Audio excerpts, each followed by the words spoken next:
right? So we discussed certain things about the VPC topics, and these were the topics that we said we will discuss today, right?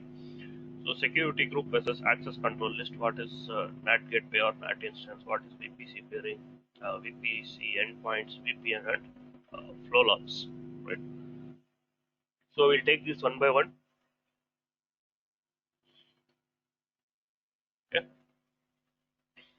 First, we'll talk about security group versus the network access control list, right?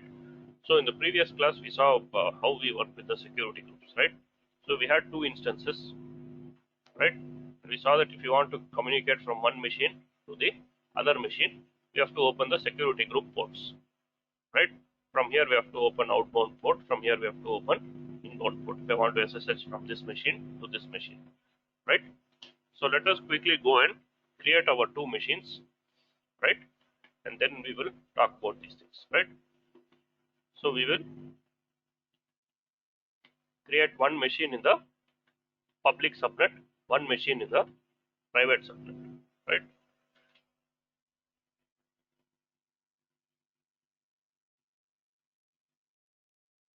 Right? We saw how to uh, log into the machines, right? First we log into the machine in the public subnet, and then we go to the private subnet, all that stuff, right? So any questions, you just let me know. I'll go ahead and I'll create these two machines again. Then we will talk about the security groups and the network access control list. Right? We have the same architecture over here in Mumbai. So let me quickly launch a instance.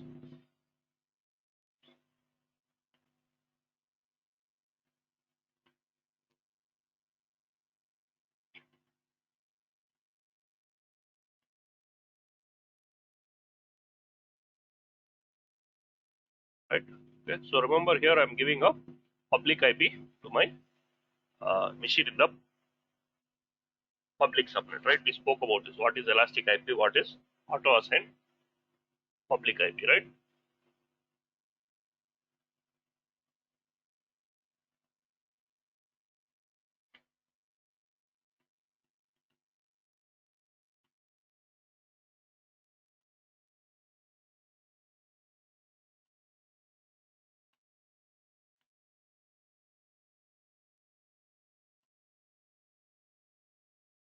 We have this machine in the public machine. Then we will launch a machine in the private subnet.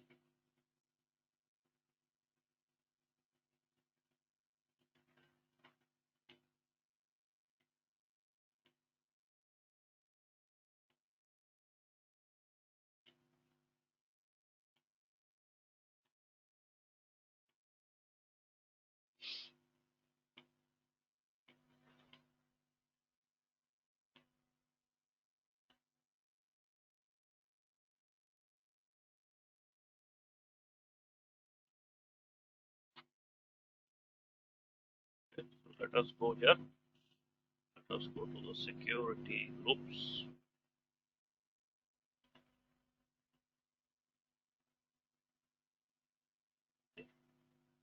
Access control list. Okay. So first I want to log into the machine in the public subnet. So I need to make sure that the SSH role is open correctly, right? To my IP.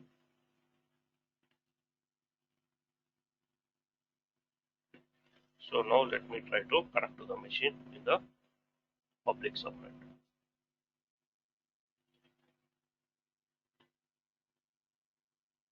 Okay. So now if you look at the security group over here, right, for the public machine, right, we don't have any outbound rules, right? I have opened only inbound port SSH. But what is happening when I SSH? It is working, right? I'm able to connect to the machine, right? But there is no outbound, right? So what is actually happening is when I'm creating a SSH connection, right? When I'm connecting to the machine is also giving some outbound traffic, right? The reply, right?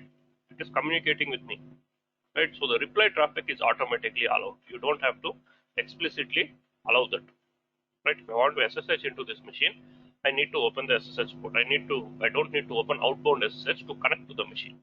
So from this machine, if I want to connect to the machine in the private subnet, right? What is the machine in the private subnet? It is this. I'm going to use its private IP because we are inside that. So now from here, if I want to connect to the machine in the private subnet, right? Then what I need to do, the private subnet has to allow inbound SSH, right? Right. Otherwise, it will Yes. not work.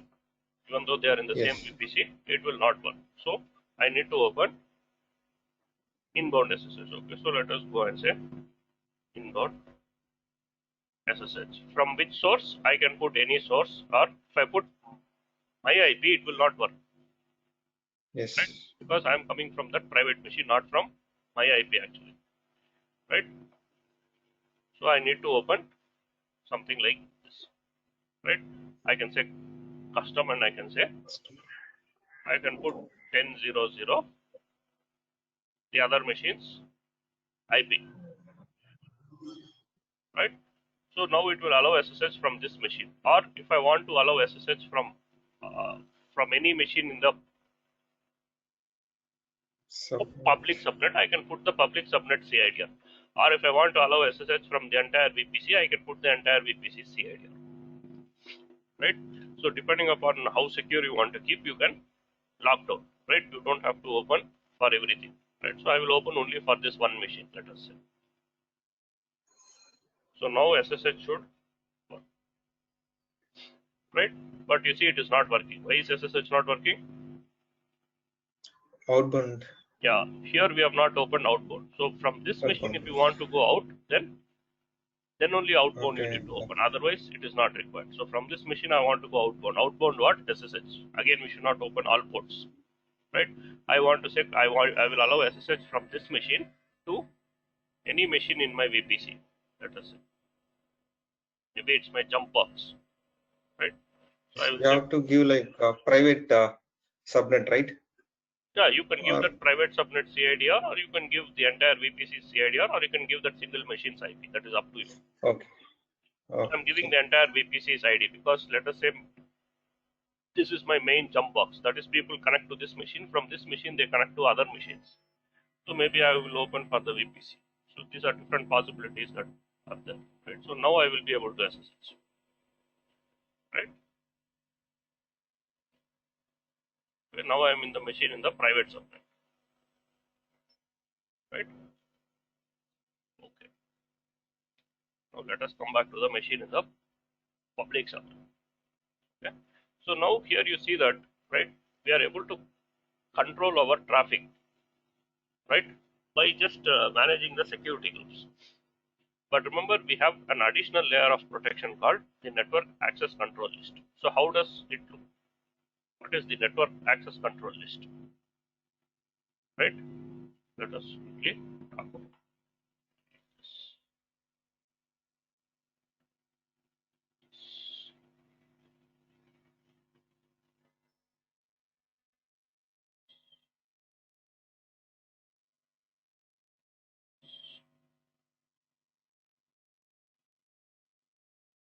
Okay.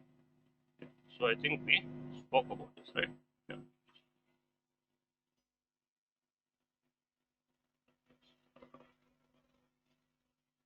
Yeah. So here you see the access control list. It works at the subnet level, whereas the security group works at the instance level. I think this we discussed in the previous class, right? Yeah. So here, if you look at this diagram, right, you have the security group which works at the instance level. That is, when you create the instance, you specify a security group. So multiple instances can have the same security group or different security groups. So they will follow the rules to the security group. They will follow the rules based on the security group to which they are attached to. But the ACL, right, it is not for each instance, but it is for that entire subnet, right? The network access control list is there for the entire subnet. So all machines inside that subnet will follow the rules of the network ACL. So by default, you have one network access control list, which is there for all your subnets. If you want, you can have a different ACL for each subnet, but you cannot have more than one ACL for one subnet. Okay, in this diagram, if you see, there are two ACLs, right?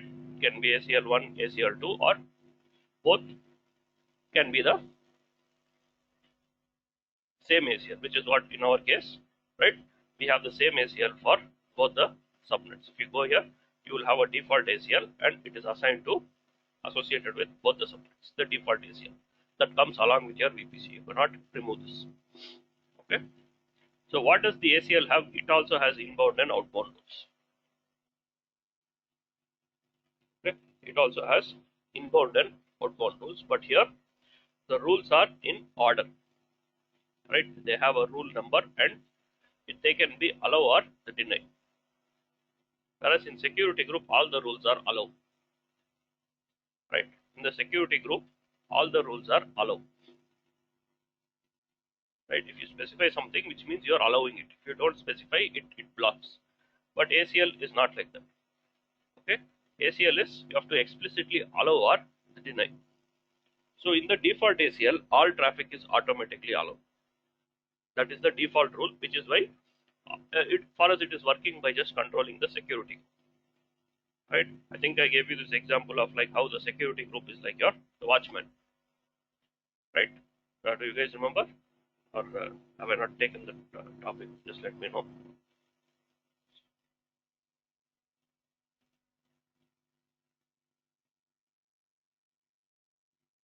Yeah, guys, do you remember whether I spoke about it or Yes. yeah? Yeah. Okay. So first, if some traffic is coming from outside, your ACL has to allow it, and then you have the security group at the instance level. So here, why our traffic is working? We are controlling only the security group because the ACL is allowing all traffic in and all traffic out. That is the default configuration for the ACL, right? It is allowing all in and out, so we are just managing security over here. Then why we need the ACL, or in what cases we are going to manage the ACL, right? It is if you have some exceptions or you want to lock down the network, you can do it at the ACL level, right? Now, say for example, there will be different people who are creating the machines, different people who are managing the network, right, in our organization. So if this person, right, who's creating the instance, he is opening all ports in the security group, right, all inbound or something he's opening to check something or he wants to do something, he's doing it, right? But it is not a good practice, right? So if you keep the default ACL, then all traffic will work, right? But you want to block it, right? So you can block it at the ACL level, right? By default, the ACL is saying all traffic is allowed, all traffic out is allowed, all traffic in is allowed. So now when this guy opens say all inbound traffic, then at the ACL you can go to inbound and say inbound I will allow only SSH, only from the office IP, right? Or something like that. I will allow RDP only from the office IP or something like this, right? Some security you can put, right? And I can say all other things I will block,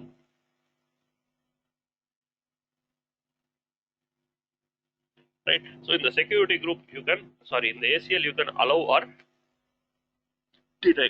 So when I do this, so even in the security group, if you opens all inbound traffic, it will not work because at the ACL level you have blocked everything except these two only from these IPs.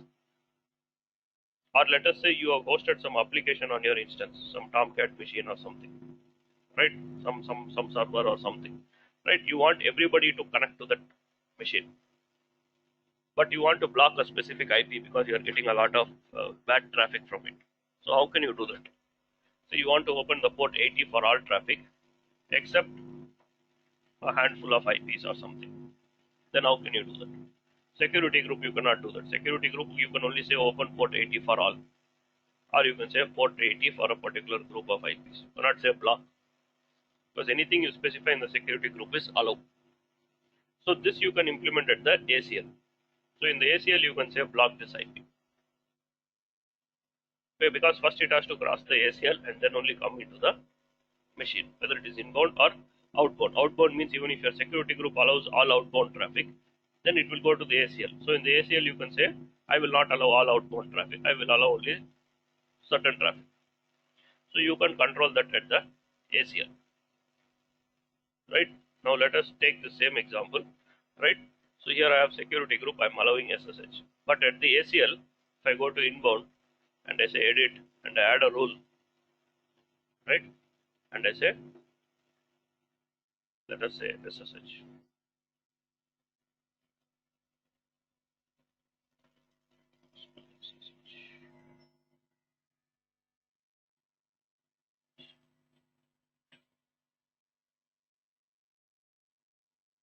Right?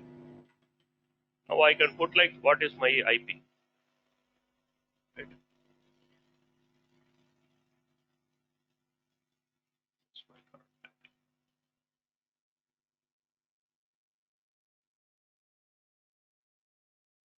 And I can say deny.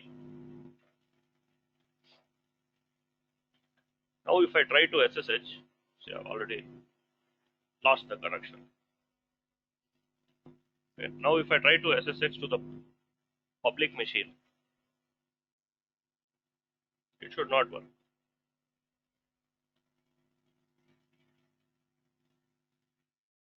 Right? Why is it not working? Because at the ACL it is blocked.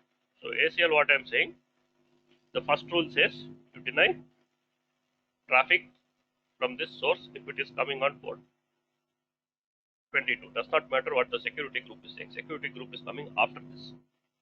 So here itself the traffic is blocked. So even in the security group, if I say allow, it will not work. So remember here in the ACL, you can both specify allow and the deny rules, and the rules are in order. They are evaluated in the number order. Okay. So you give a rule number like 50, 100, 150. Why we give this gap is because in between, if you want to insert some rule, you can. Right. And how you move the rule up or down is by changing this number. Right. The higher the number, the lower the rule. So the rules are in order, top to bottom, not based on allow or deny. It is not based on allow or deny. If I shift this rule to the bottom, right, by putting a bigger number, now what happens? It allows all traffic and then it blocks this. So now we will SSH one.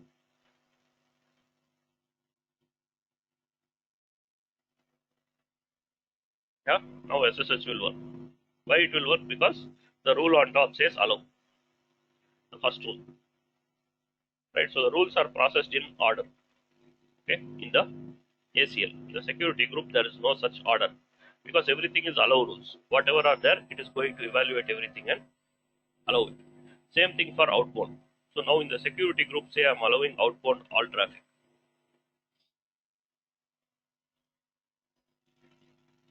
Right, to anywhere. Right. So from this machine, maybe I should be able to ping something, right? But in the ACL, I can go and outbound, I can say I will block all traffic. Then what happens?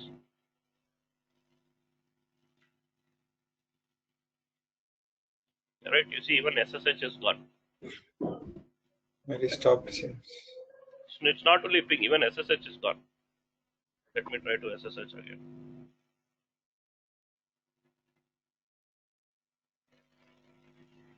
Right, now technically you think SSH should work, right? But SSH also will not. Because this machine is giving a reply traffic. Remember, whenever you are SSHing or connecting to some machine, it is giving some reply traffic that is coming. Now you have blocked that reply traffic also. Right, Okay. all outbound traffic from your network is stopped. So, right, so we call this as stateful. So network access control lists are stateful. That is, you have to explicitly allow the return traffic also. By default, all traffic is allowed.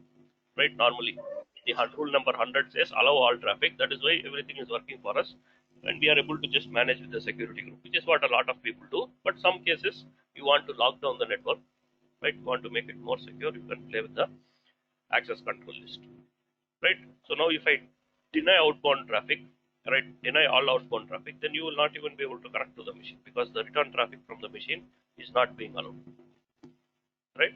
So you can do stuff like that, but again, unless you're into core networking or you know what you're doing, you should not mess with the ACLs. But these are some basic stuff which you may want to do in your what do you say, in your VPC. This level will not come in the exam. Exam just we have some 4 or 5 differences. That's what they will ask. But this is just for practical purposes. If you want to make your VPC more secure, right? Even if people by mistake they open what do you say, security groups, you want to still have some level of protection. You can tweak the ACLs, right? So now I should be able to connect, right? Right. Now what is the difference between ACL and security groups? There's a small table, right? It's there in the AWS documentation itself. Okay. Whatever we have seen, right? Yeah. But in our security group, even we are specifying this blocked the and some kind of blocking and all. Even though it is working, if it is connection is established until we are closing, right? Yes, yes, yes. But security, I mean, in ACL, it's immediately Yes. apply that rule. Yes.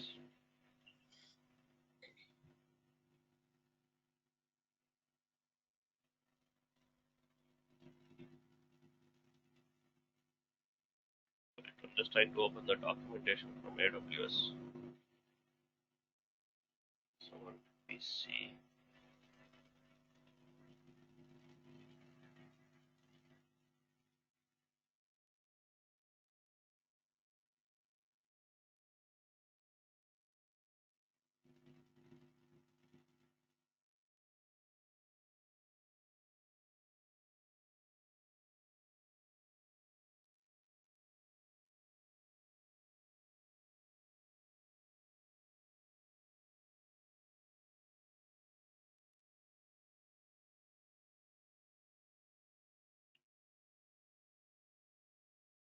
Comparison of security group and network ACL, right? So we saw these things. This is just a summary. This is what mostly will come in the exam, right?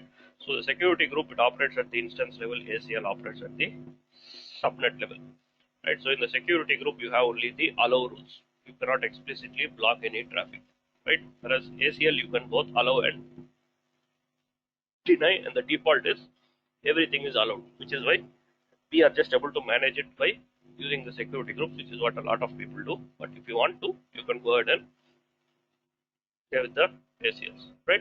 Then security group is stateful, right?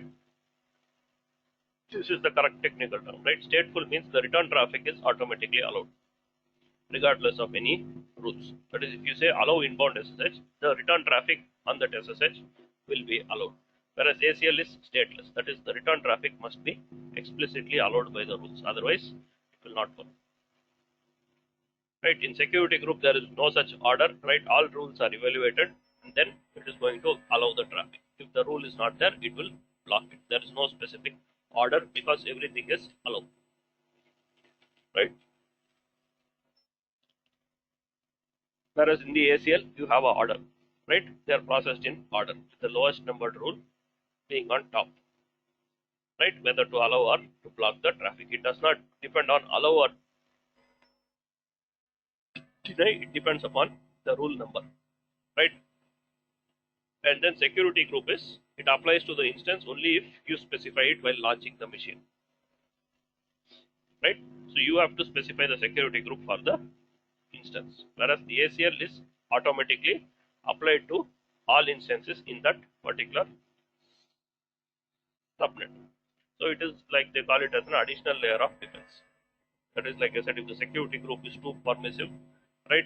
Because there will be different people who are working with different layers. So the network side, you can make it, what do you say, stronger. This is the same diagram which we took and saw, right? So the ACL is working at the subnet level. So this is going to be that you cannot have a VPC or without a ACL, right? You cannot have an instance without a security group, obviously. So when you launch an instance, you can specify whatever security group you want, but it automatically inherits the ACL that is there for that entire the subnet. By default, both our subnets use the same ACL, but if you want, you can have a different ACL for each subnet. Okay, you can have a different ACL for each subnet. Okay, right. Okay. Now let us go to the next topic called NAT gateway, NAT instance. Right. So now we are able to connect to the machine in the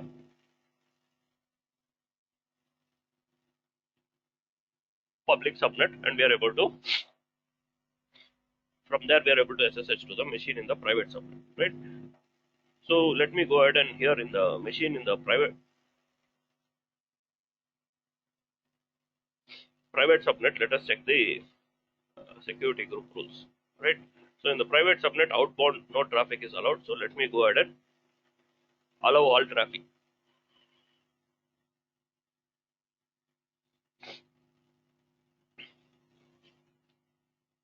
right? For now, we will just allow all traffic from the machine in the private subnet, and same thing for machine in the public subnet. Okay, the public subnet. Anyway, all traffic has been allowed here. Okay, so now I should be able to,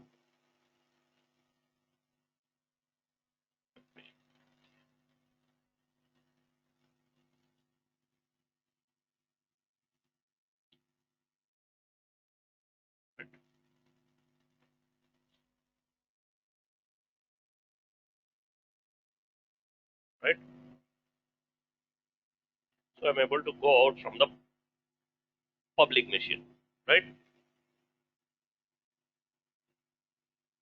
So how am I able to access the internet, right? Because I have opened the port, but why is it working? Because we have a route to the internet gate, right?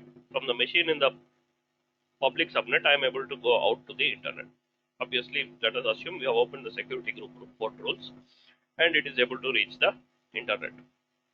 Now, if I connect to the private machine,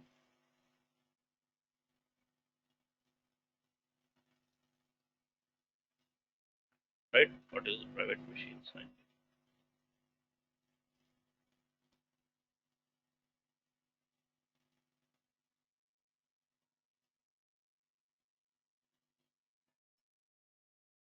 Right here also in the private machine security group, right? I have opened all outbound traffic, right? So will I be able to access the internet? No, it should not work Why it should not work? because it's route table, right? Yeah. So even if I give my machine a public IP, right? Even if I give my private machine a public IP, elastic IP, it will not work, right? It will not be able to access the internet because it does not have a route to the internet gateway. It does not know where to send the traffic, right? So it does not know where to send the traffic. Now I want my machine in the private subnet to be able to access the internet. How can I do that?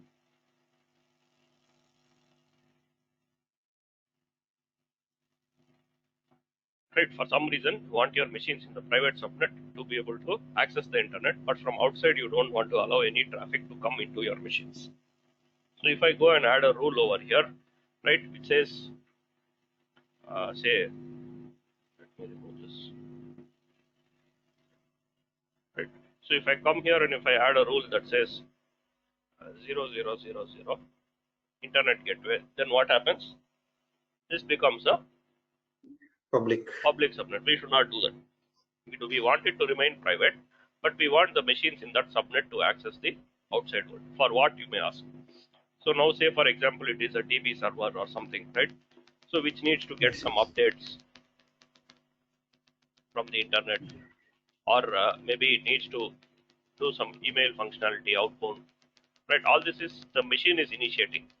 This machine is saying, I want to go out and download the update packages, right? Or I want to trigger an email whenever a backup is complete. So this machine is initiating traffic outbound to the outside world, right? We cannot specify the IPs because we don't know from which IP where the mail will go or whatever.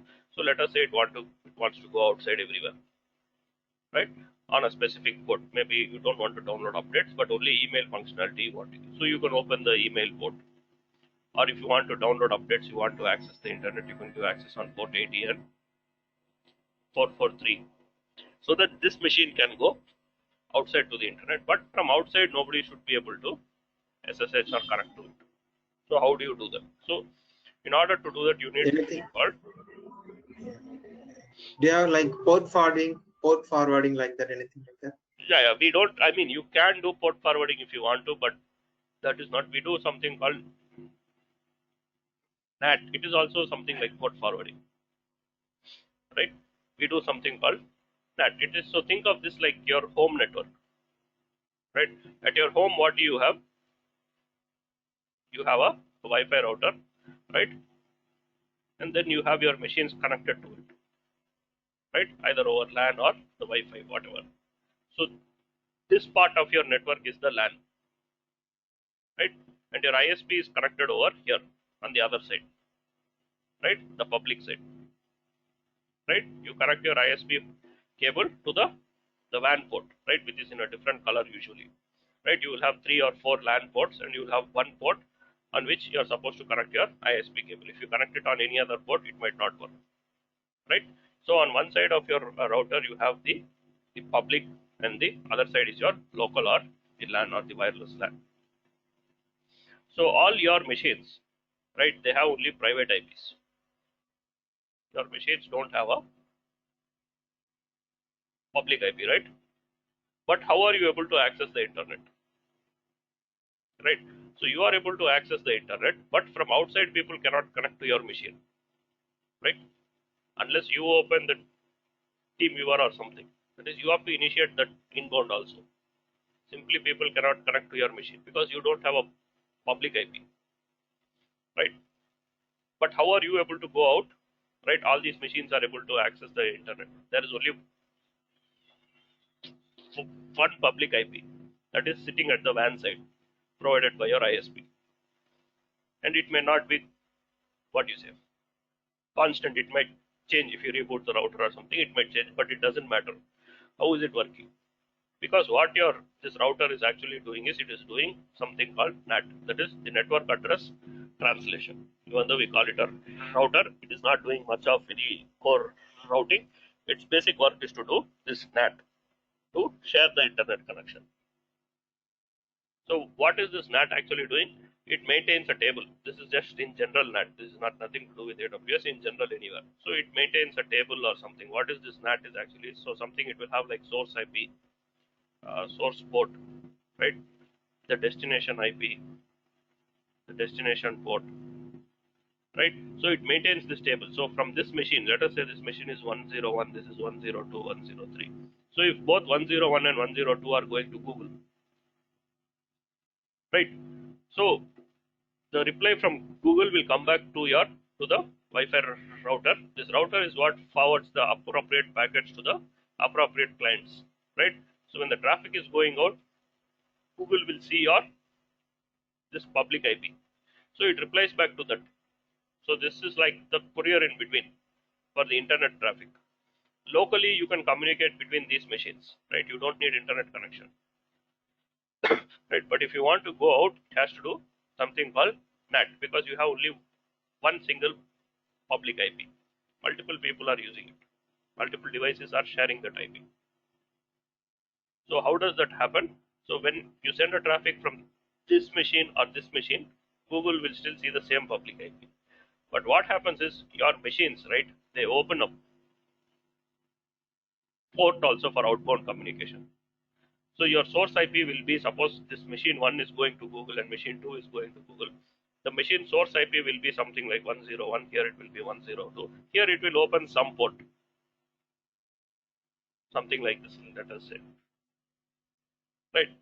This port depends upon your OS. It randomly opens they are called ephemeral ports and all that stuff, right, in networking. So your OS will determine which port to work. So it does not mean that when you are SSHing, your machine is opening port 22. No, it is the destination. Now, from my laptop, if I'm connecting to this machine, EC2 machine, I'm connecting to that machine. That is the destination machine, whatever this machine's public IP is.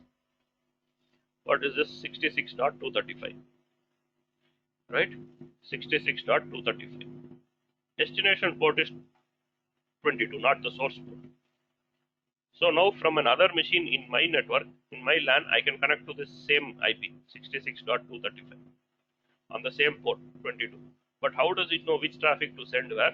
Because your source IP and the source port may be different.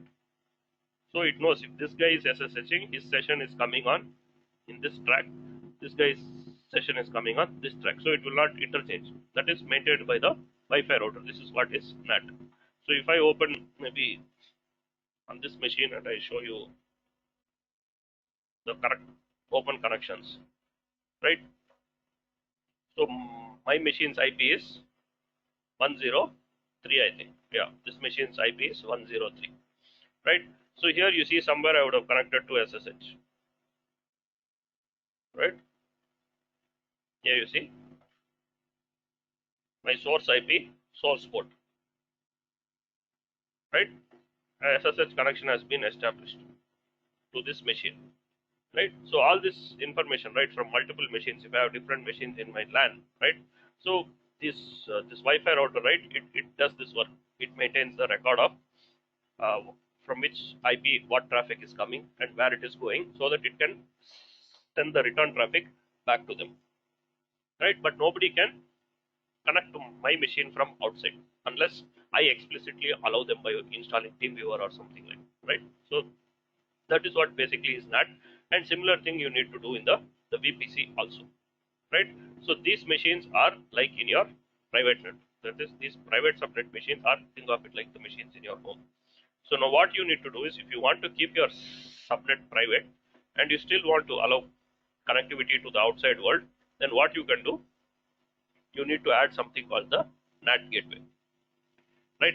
It is a fully managed service provided by AWS, which does this NAT functionality. It is like the Wi-Fi router, right? It is a fully managed service. You don't have to configure anything much, right? Basically, you have to do NAT, and there are two ways to do it. One is the NAT gateway, the other is NAT instance. Nobody really uses the NAT instance anymore, but it is still available. I'll show you also, because sometimes it comes in the exam, right?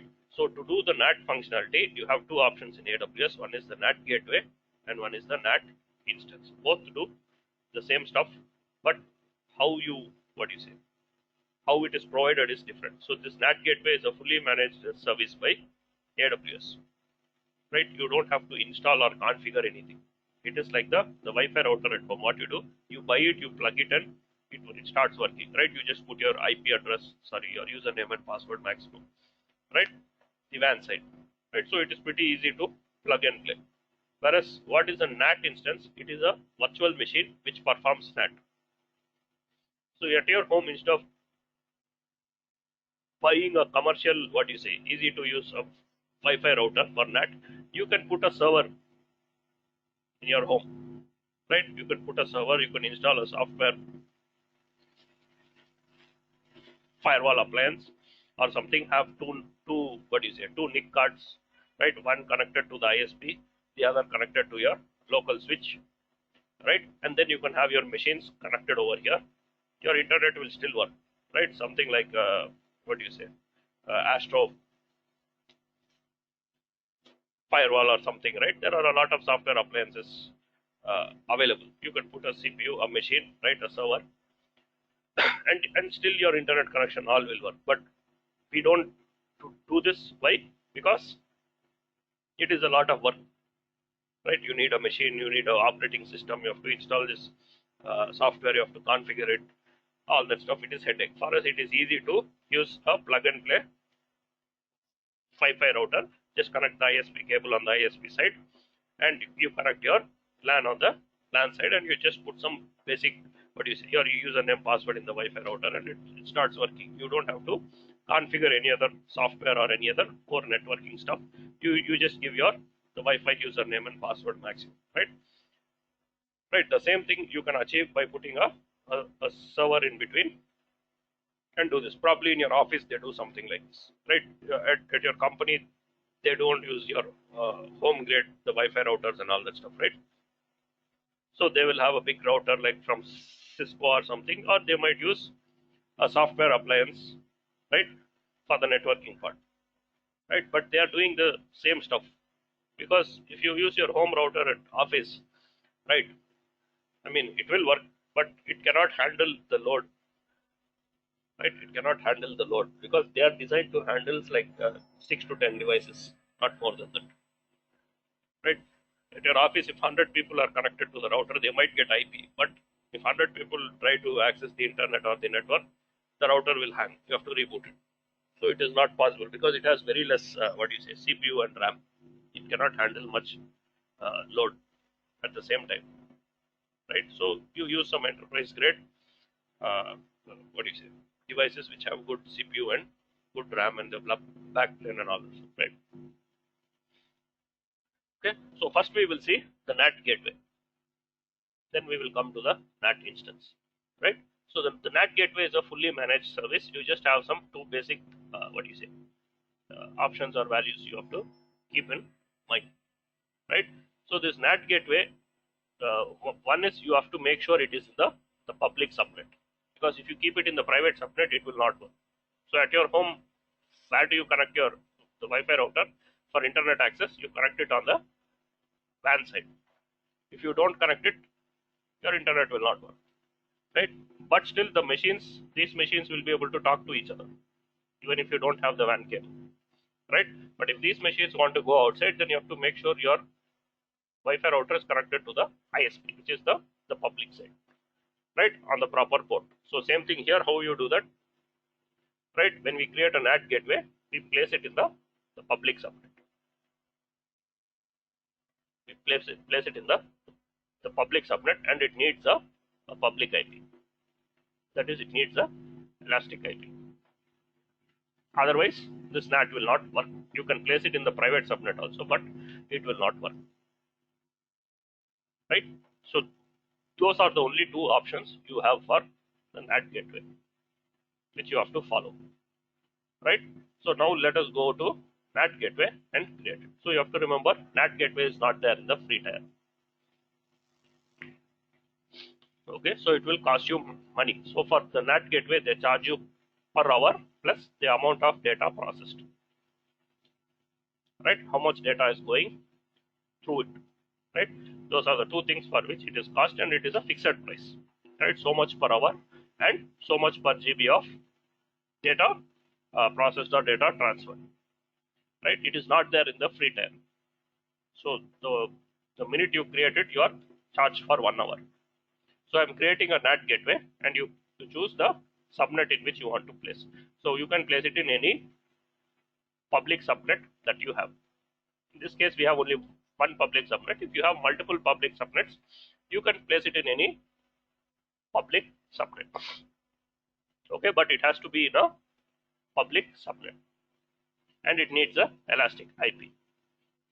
Okay, so you can assign a elastic IP. I have already assigned an elastic IP earlier, so it is still there, right? We saw what is an elastic IP, right? It is a static public IP assigned to your AWS account, which you can assign to any machine or any other device. So I am assigning this elastic IP to my NAT gateway, and I can say create NAT gateway,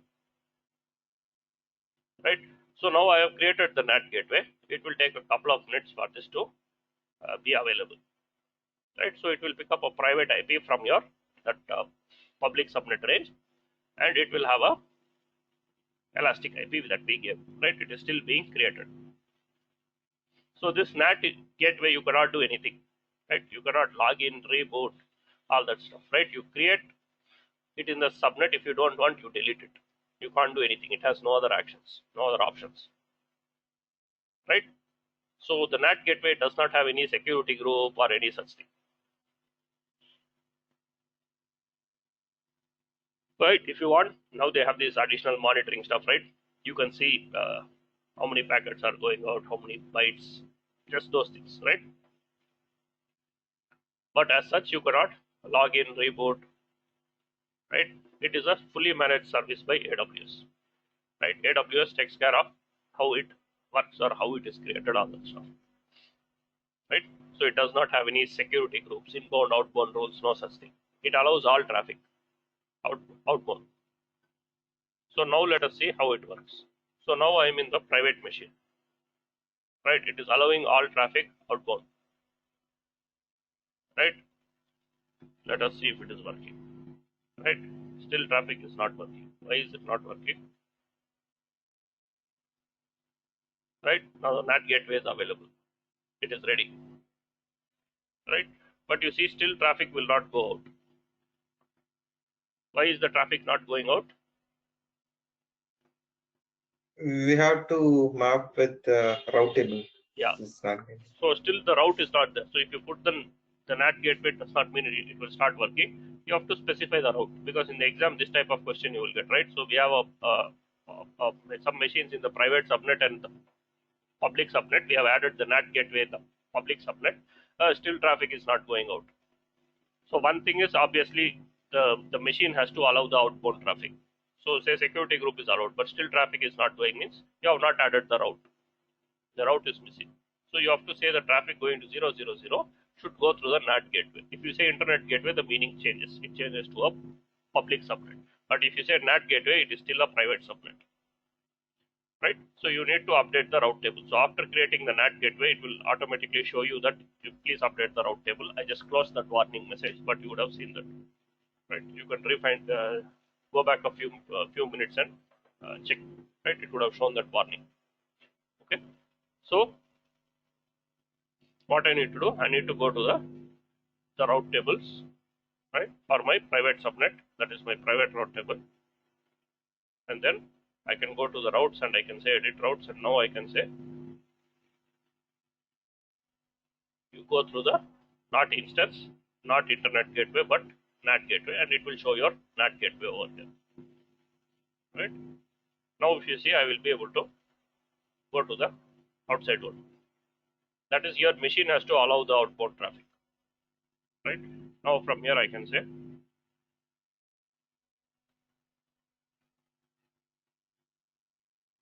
right, something like this, right? So it is going to the outside world. But if I try to connect to this machine from outside, right? If I try to connect to this machine from outside, that is the private machine. First of all, I can't connect because it does not have elastic IP. Now let us say I assign an elastic IP to this machine, right? Let us say I assign a elastic IP to this machine.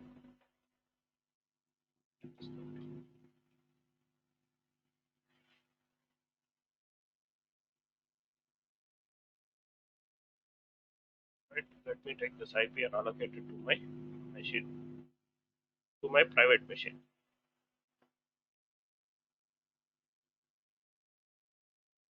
Okay? So my private machine now has a public IP.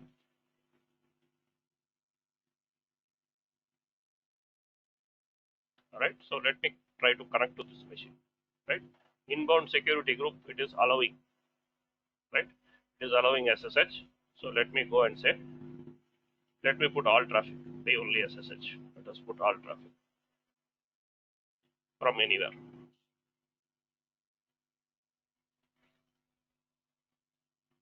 Right? So the private machine is allowing all inbound traffic and all outbound traffic. So now I am connecting to the private machine from outside.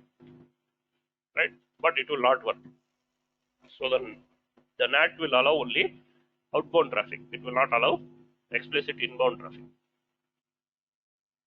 Right? So even if they open all the security group port inbound, you cannot connect to it from outside. From the other machine, you can do other stuff, right? Right? From this 120, I can connect to that other machine. All ports are open, but from the outside world, from outside your VPC, traffic will not reach this private machine, even if you give it a public IP, right? It does not matter, right? So there is no point usually your private machines having a public IP. It is not required. Even if you give it, it is a waste, because they communicate. If they want to go to the outside world, they go through the NAT device, right? If they don't want to go outside, you don't need the NAT device, right? Whereas for the machines in the public subnet, they need a public IP, because if traffic has to go through the internet gateway, it needs a public IP. If you launch a machine in the public subnet without a public IP, you will not be able to access the internet. You can try it, right? You can launch a machine in the public subnet, right? But don't give it a public IP. Don't give it a public IP. Launch two machines, right? For one machine, give a public IP because you need to connect to it. Then from this machine, you connect to another machine in the public subnet, which does not have a public IP, right? Then from this machine, you try to access the outside world. Traffic will not go outside. Okay. So for the machines in the public subnet, if they want to go to the outside world, you need to add a rule to the internet gateway, right? Which is why we call it a public subnet in the first place, right? There is no public, if there is no internet gateway, then it is not a public subnet, it is a private subnet, right?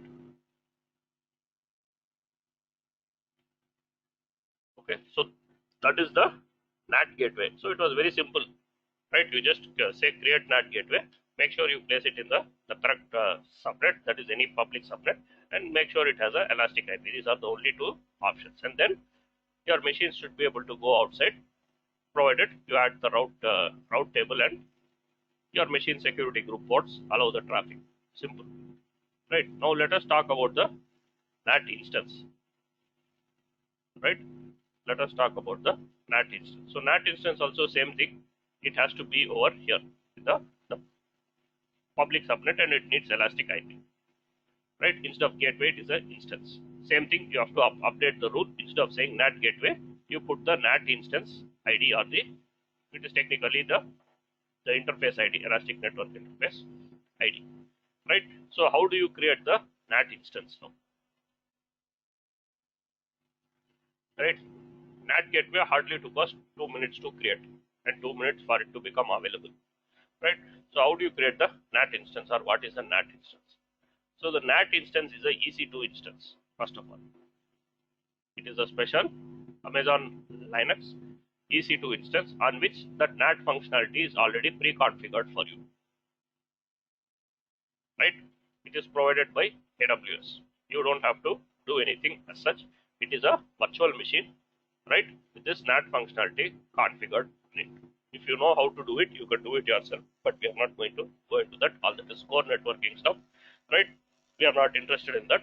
Then nobody really, they tweak all those things, but if you want to, that is a possibility. But it is technically a special virtual machine provided by AWS, which has that NAT functionality configured on it. So because it is a virtual machine, it has other properties, right? We have not yet seen EC2 instances, but I think we have a rough idea, right? Because it is a EC2 instance, it will have OS, right? It will have some configuration, that is its capacity, right? Some CPU and some amount of RAM, and its network performance, right? The network performance of an instance depends upon its, what you say, its size, right? They come in like T2 micro and all those other sizes we will be seeing in the EC2 class, right? And then what do you say? It is like a single point of failure because it is a single instance. It will be there in one availability zone, right? Because you have to manage the high availability for that. Whereas the NAT gateway, even though it appears as a single NAT gateway, at the back end, it is a highly available service in that availability zone. Whereas instance means it is like one machine. So if something happens to that, the NAT will be down. There are more chances of your NAT instance failing than the NAT gateway. Because if the NAT gateway fails, you can replace it in 2 minutes. But again, it fails rarely. Whereas instances can have other problems with the OS or with the software or something. right? Like I told you, how you can put a software firewall installed on a server in your home, but for you it is not going to be practical, right? So same thing over here. So earlier there was no NAT gateway.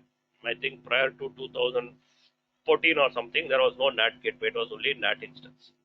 For NAT, you had to create a NAT instance. Then AWS came with the NAT gateway. It is not like both were made available at the same time. For quite some time, only NAT instances were there. So if you wanted NAT, you had to put a NAT instance. But then, I think 2014 or later, they launched the NAT gateway. It is easier to use. But again, this NAT gateway was not available in all locations. Right? As late as early 2018, right? NAT gateway was not available in the, the Gov cloud. Remember, NAT gateway came around 2014, if I remember correctly, right? But even after almost 4 years, it was not yet available in the Gov cloud region. So in the Gov cloud, we still had to use NAT instance. But now I think NAT gateways are available in all regions. I don't think there is any region without a NAT gateway, because we face this problem practically. I think I've spoken about this before, right? So make sure the service that you are using is available in the region, even though it might sound like a very what do you say, a service that everybody uses and very simple. Don't take it for granted. That's all, right? So if you want to use something, just make sure that it is available in the region that you are using. If it is not available, you have to find some alternative. For the NAT, the alternative is instance. The instance was available in the US Gov cloud and we had to use it. So we used the instance. After 2 months, they launched the gateway in the Gov cloud. So we replaced the NAT instance with the NAT gateway. Replace means what? You just put the NAT gateway, you update the route table, finished. Right? You remove the what do you say? If you had put a NAT instance, you put a NAT gateway, you update the route table, remove the NAT instance. The traffic is going to go through that. Simple. Maybe a couple of minutes of some downtime, not more than that, for replacing the NAT instance with NAT gateway. So how do you create this NAT gateway? So first let us go back to our NAT instance. So we have the NAT gateway. So remember, it costs money. So it is per hour and it is not in the free tier. So even if you remove everything and you simply leave the NAT gateway, you pay per hour. Whether it is used or not used, you pay per hour. So make sure you remove the NAT gateway after you finish practicing. Right? NAT gateway, make sure you remove the NAT gateway, and also remember the elastic IPs. Make sure you release the elastic IPs after you finish practicing. Because if you keep the elastic IPs idle, unused, you will be charged a small fee. Okay, so we'll clean that up after we finish the practice. So now I've removed the NAT gateway. Now if I look at the route table, right, it will say black hole here for the rule, for the private route table, right? The routes over here, right? Just wait for the NAT gateway to be removed. Okay, now we'll go ahead and we'll create the NAT instance. So how to create the NAT instance? Okay, how to create the NAT instance. So let me open the documentation also, so that probably you guys can follow along afterwards, right? AWS NAT instance. So nobody really uses the NAT instance anymore, but sometimes it comes in the exam, right? So we will just see how to create it. But practically speaking, nobody uses this anymore, right? So we will follow these steps, right? How to create the NAT instance and all that stuff, right? So the same steps I'm going to do, but while you are following along, you can follow along this right? So as the name says, it is an instance. So you have to launch a virtual machine. So we'll just see how long it is going to take. So you have to say launch instance. So what instance you will launch, you have to search for this.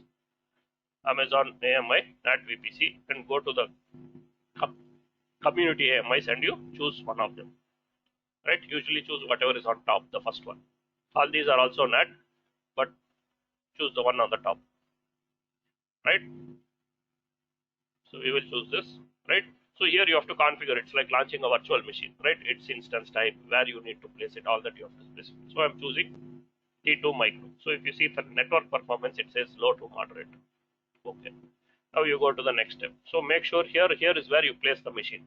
So we need to place it in the public subnet. If you place it in the private subnet, then again you cannot shift it to the public subnet. You have to create a new machine. So you have to be careful where you are placing it. So we know that it needs to be placed in the public subnet and it needs the elastic IP. Elastic IP will give after launching, right? All other settings will give the same, right? Next, add storage, add tags. So because it's a machine, it needs a security group. We'll create a new security group. We'll call it NAT-SG.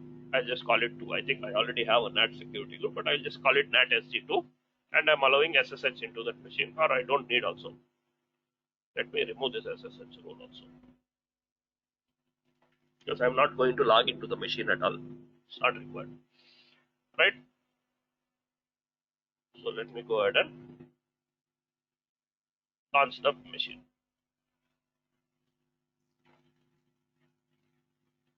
So this is the NAT instance, okay, and it needs a elastic IP.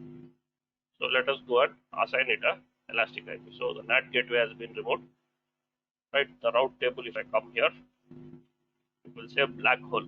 Why is it saying black hole? Because we have removed this NAT gateway. It does not exist. So this rule is like invalid. So let us go and remove this rule. So our route table currently does not have a route to the outside world, right? So our instance is being created. Okay. Now our instance needs a elastic IP. So we already have an elastic IP, right? So we will assign that to our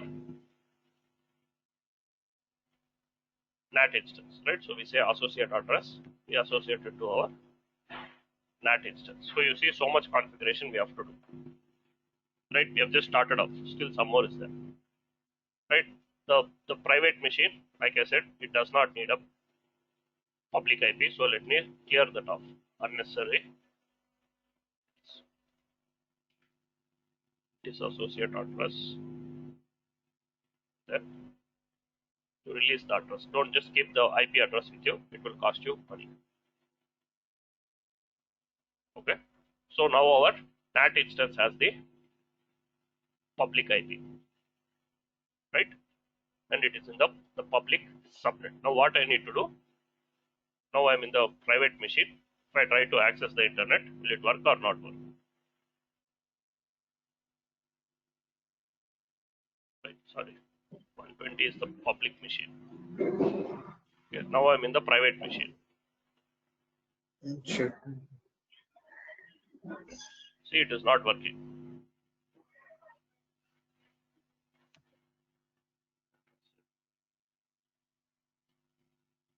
Right, it is not working. It is not going to the outside world.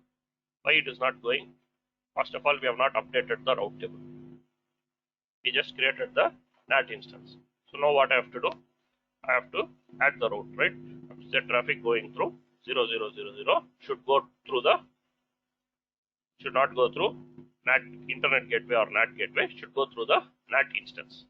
So you can choose the instance. That is our NAT instance, right? And then save. So when you put the instance, it will change to the instances interface, because traffic actually flows through the interface, right? Your IP and all that is there for the interface. I think I spoke about this, right? It is not, even though you say it is the IP for your machine, it is actually the IP for that interface. So here, if you put the instance, automatically it will change to that instances, the network interface. So now we have added the route table. Now will the internet work for outbound traffic? See, still it is not working. Why is it not working? If it was the NAT gateway, by now it should have worked,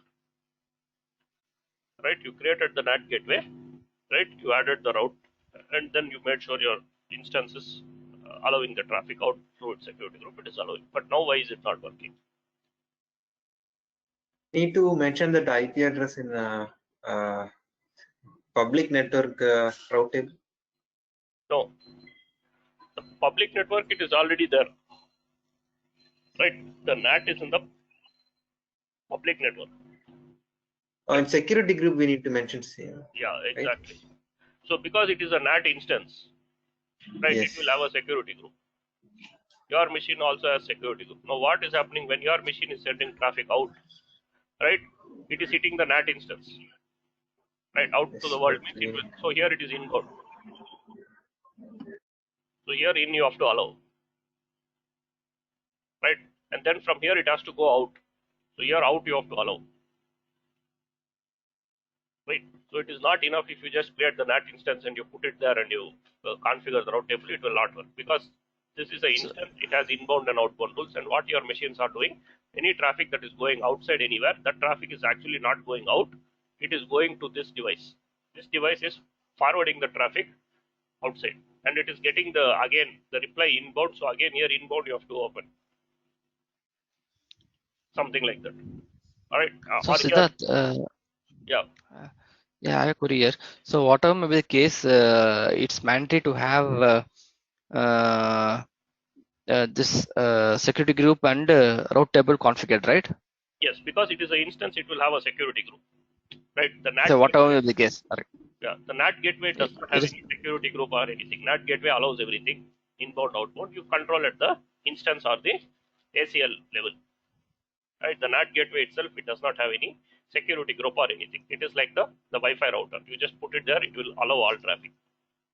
Here you cannot block anything or allow anything using the NAT gateway settings, because it does not have any security groups or access control. Sorry, it does not have any security group. It has access control list. What access control list? Whatever subnet it is in,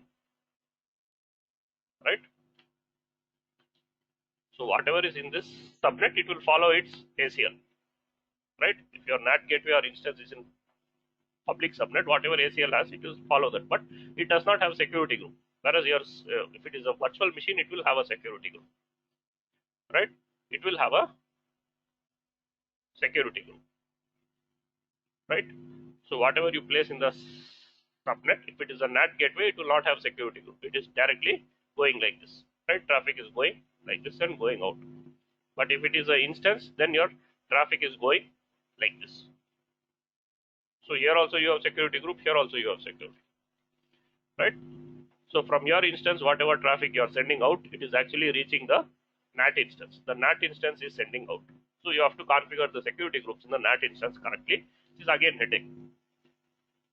Okay, so we will go ahead and we will do that. Okay, so now what I will do is, right, I'm just showing you what are the possible errors that will come. That is why I'm not doing straightforward all the steps which will work, right? So for the NAT instance, we have security group. Where is that security group? We have added the route table. So now let us go to the security group. That is the NAT security group 2, right? This is our security group. So inbound, you see, it is not allowing any traffic. Outbound, it is allowing all traffic, but still it is not going, because here inbound itself is blocked, because this traffic is going to the NAT. The NAT is sending it out. So on the NAT inbound, I have to allow. What I will allow inbound? I will say We have allow. to allow I will say all the traffic. private subnet. Normally, what people do is they allow all traffic anywhere, but you can block it. Here you can restrict, whereas in NAT gateway you can't restrict. This is like another layer you have now, right? Even if your instance security group allows, you can block at the NAT security group, right? Here you can say I will allow all traffic, or I will allow only SSH. So if your instance it sends any other traffic, it will not work. So it is like you have another block, another checkpost in between, if it is a NAT instance. So here for this example, I will say allow all traffic anywhere. Inbound, this is inbound.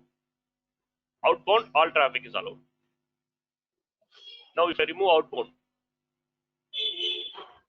for the NAT instance, now let us see if I'm able to access the internet. Right, will it work? Right, it will not work, because inbound I'm allowing. The traffic from your machine is reaching the NAT instance, but from the NAT instance it is not going out. Right? So all these are the additional things you have to remember or configure heading. So now let us say outbound I'm allowing all traffic.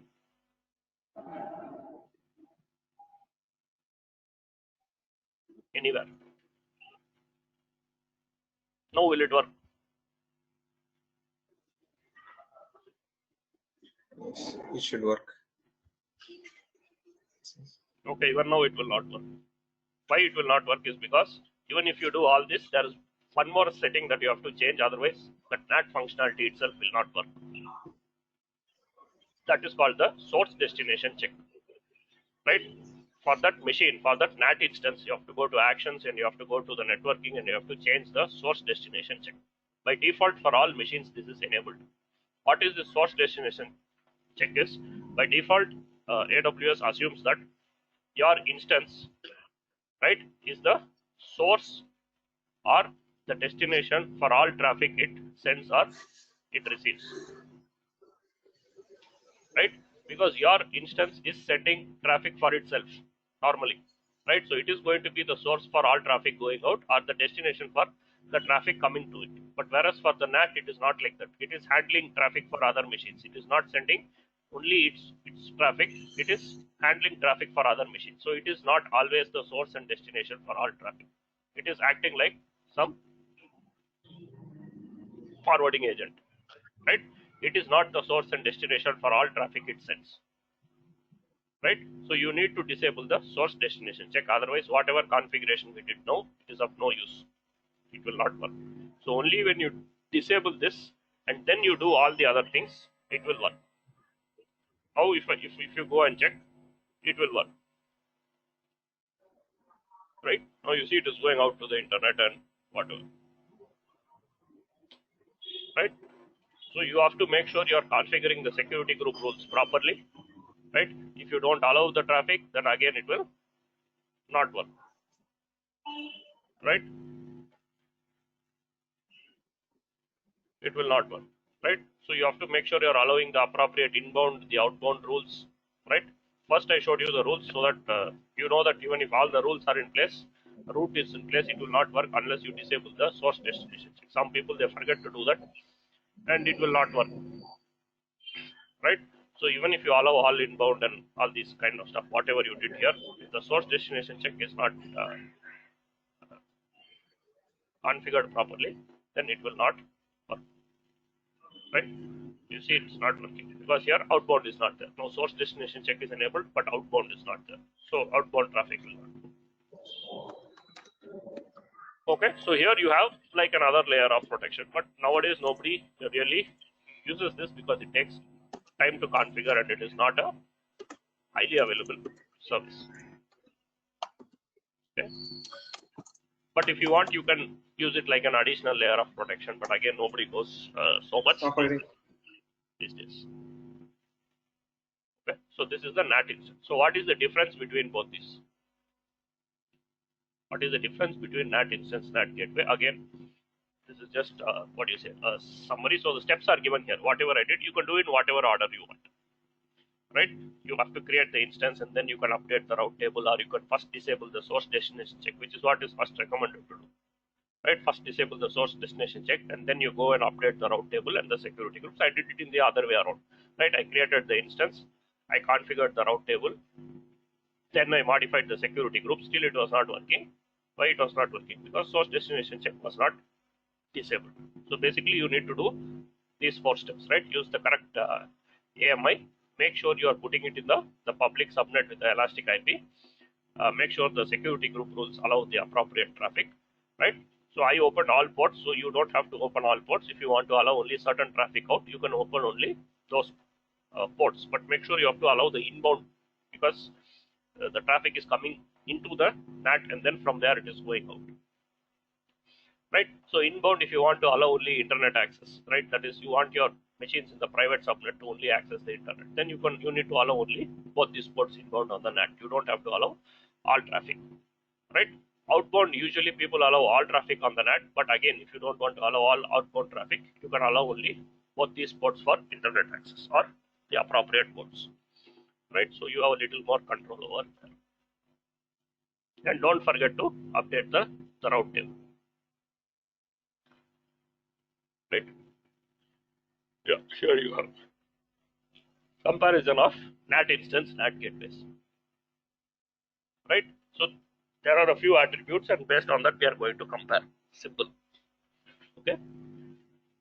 So the availability, like I said, the NAT gateway is highly available. It is out of the box, highly available, right, in each availability zone, right? So you don't have to do usually much. If you want, you can have multiple NAT gateways in different availability zones. All that comes in advanced networking, right? So there you can do if you want. You can add a gateway in each availability zone. Whereas if it is a NAT instance, then you have to manage the failover, because AWS will not automatically replace your machine or something like that. There is a problem, right? Problem means the machine might have a problem, hardware level, or the OS might have a problem, right? Or somebody is using this machine to do some other work, right? Because some people, what they do is they use this NAT instance as the jump box, because it is simply there sitting. You see, so far we have not logged into the machine. We created the NAT instance. All configuration we did outside. We didn't have to log into the machine because the NAT functionality is already there. But it is a Linux machine.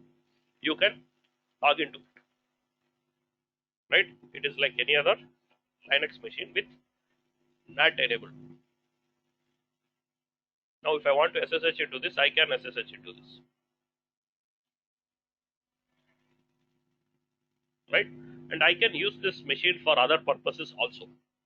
It's not that it has to work only for NAT, right? I can use this as the jump box where my other people connect to this machine because it is in the public subnet, and from here they can SSH to the other machines. I don't need to add a separate jump box, right? So it is useful for those type of things. But using it as a NAT gateway, you saw the configuration which is involved, and the availability is not is not as good as the gateway, and it has some other drawbacks also for most of them, right? So what is the bandwidth that it can handle? So the NAT gateway can handle up to 45 Gbps, whereas the NAT instance, it depends upon the instance type that you are using. So if you see while launching the machine, right, after you choose the NAT image, right, you have this instance type. So the smaller the machine, the lower the network performance, right?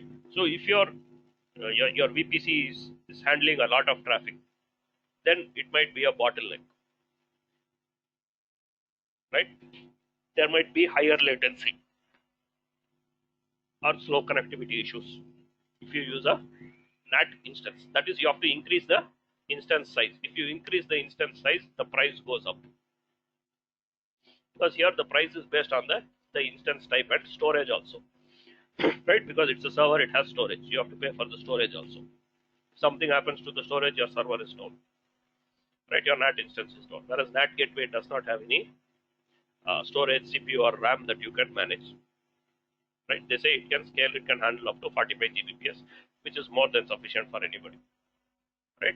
Whereas NAT instance, you have to scale it. That is, you have to create a bigger instance or change you have to stop the machine, right? Suppose I created this NAT instance, right? It is T2 small, sorry, T2 micro. It has very low network bandwidth. So if I want to increase it, I have to stop this machine, right? And then I have to change the instance type. So instance type I can't change while it is running. So I have to stop this machine, then I have to change the instance type, then again I have to start.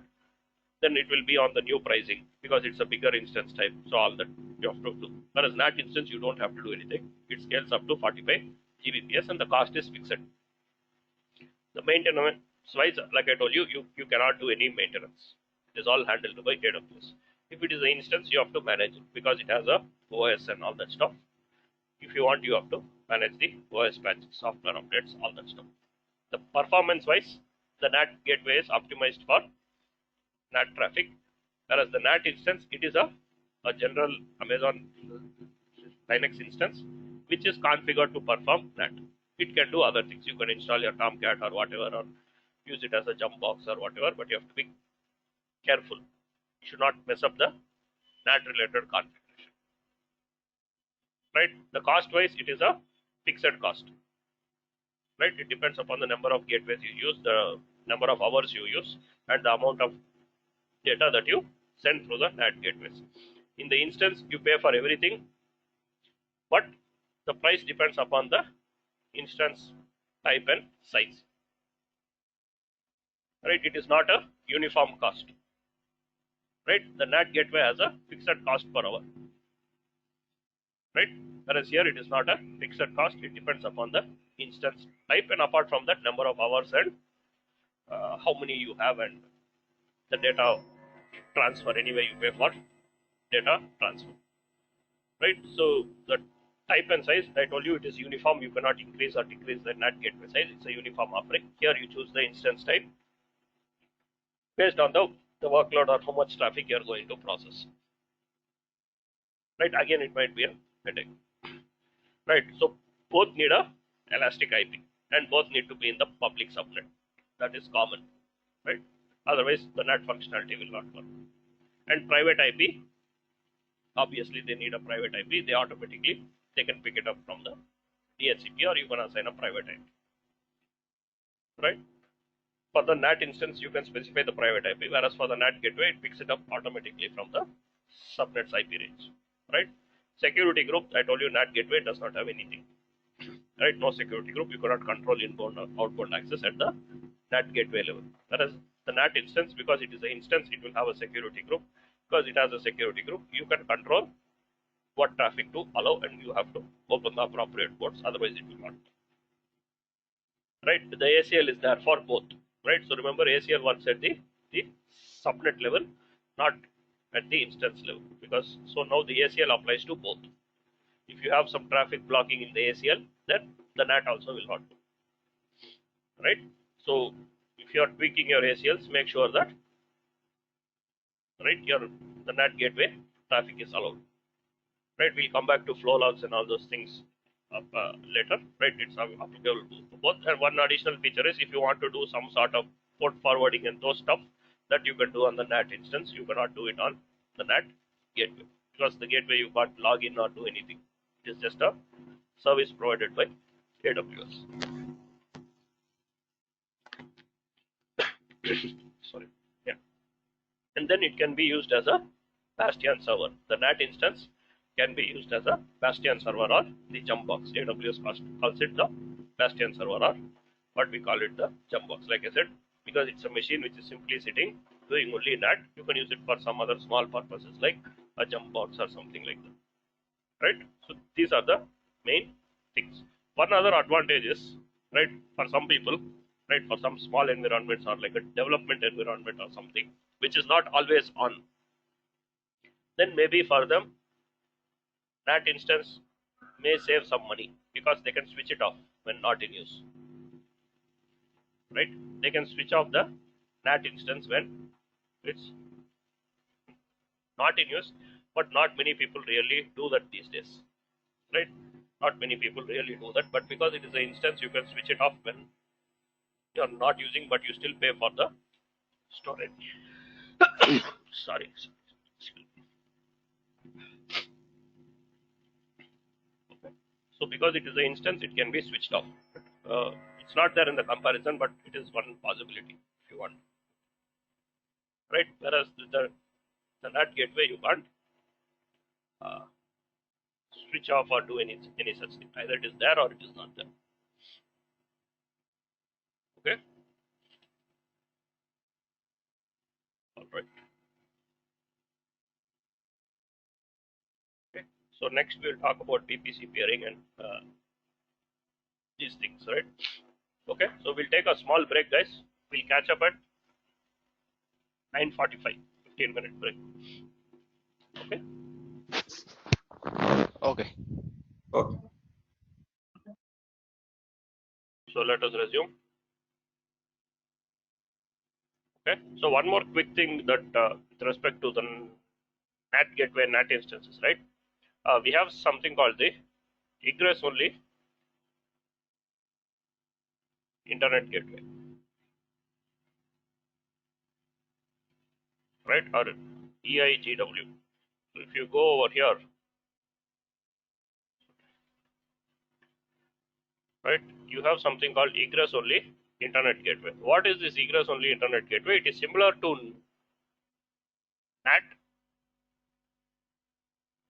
right? Similar to the NAT gateway, but it is for IPv6 traffic, because the NAT gateway, right? Remember, it does not support IPv6. Suppose you have your instances, right? You are using IPv6 in your VPC. Then you need to use a egress only internet gateway for those, because the NAT gateway, it does not support IPv6 traffic. So the egress only internet gateway is like a NAT gateway for IPv6 traffic. That is, it allows the machines with IPv6 to reach the outside world, but inbound traffic is not allowed, right? So we cannot create and show you that because we don't use IPv6, but in the exam you might get a question, right?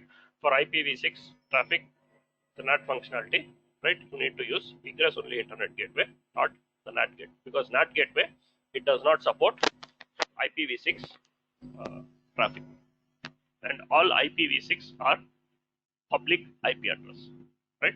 All IPv6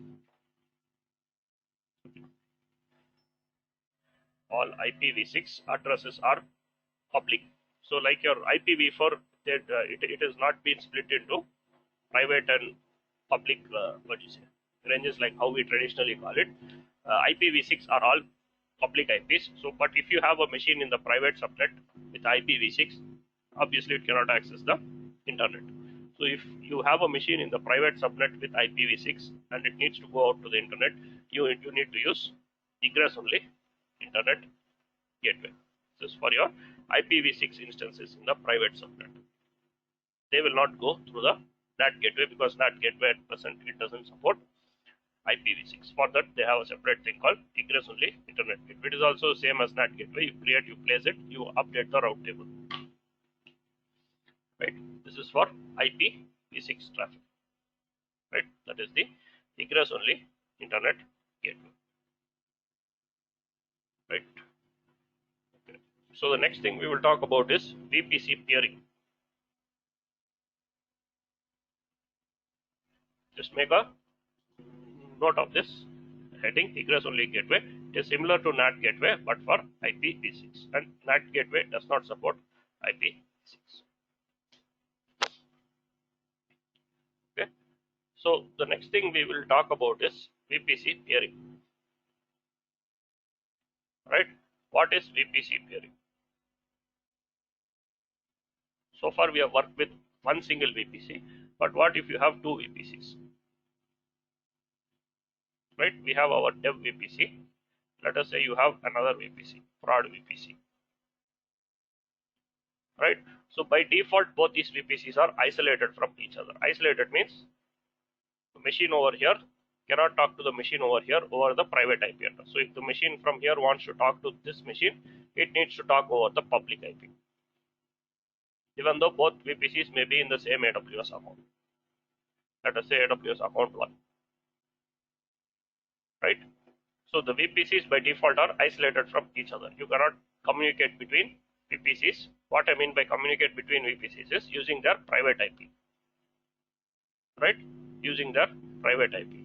So what is VPC peering is, it enables you to connect two VPCs, right? So that the machines in one VPC can talk to the machines in the other VPC over the private IP. That is, the traffic, it does not go over the internet, right? So you can create this, we call it the peering connection or VPC peering, right? So here the peering is possible between two VPCs. They can belong to the same account or different AWS account, it does not matter, right? So you can do VPC peering between two VPCs, both can be in the same account, right? Or you can have one VPC in one account, one VPC in another AWS account, or they can be in the same region, both can be in Mumbai, right? Or one can be in Mumbai or one can be in Singapore, right? Now it is possible. Earlier it was not possible to do VPC peering between two different regions. If you wanted to do VPC peering between R1 and R2, region 1 and region 2, it was not possible. Around a year and a half or 2 years ago, they have made this possible. So if you see some old exam terms, the answer will be no, but now it is possible. That is, for the past 2 years, it has been possible to do VPC peering across 2 regions. I'm not sure if all regions are supported, because when they started off, all regions were not supported. Few regions were supported, so that you need to check when you are doing the peering, right? If I have a what do you say, a VPC in Mumbai, and I want to pair with a VPC in say Australia, is it going to work or no? You have to check, right? Because I have not done VPC pairing for all regions, right? So I know some regions it works, some regions it may or may not work, right? If they have implemented it, they have implemented it. Otherwise, you have to wait. But now across regions, it is possible. Whether all regions are possible, that we have to check, right? So VPC pairing is where you connect one VPC with another VPC, right? So that the machines can talk over the private IP. So for this to work, the first condition is that you should not have any overlapping CIDRs, obviously, because if there is an overlapping CIDR, VPC pairing will not work. That is why we say while creating a VPC, you choose a CIDR range which is appropriate. Appropriate means which is not too big, which does not overlap with any other VPCs that you may have or you may want to pair with in future. All those you have to keep in mind. Okay, that is one of the important things. And then there are other configuration related stuff. So now you can do peering between different accounts, right? It is possible. There should be no overlapping CIDR. Different accounts, different regions is also possible, right? You cannot do transitive peering, because this term comes in the exam, right? Transitive peering is not possible. What is transitive peering is if you have multiple VPCs, right, and you want to connect them, it is like a one-to-one connection. So what we mean by that is, so say you have a VPC exam, you probably get some diagram like this: VPC A, VPC B, say VPC C, VPC D, right? So if you want A and C to talk, you have to create a peering connection between A and C,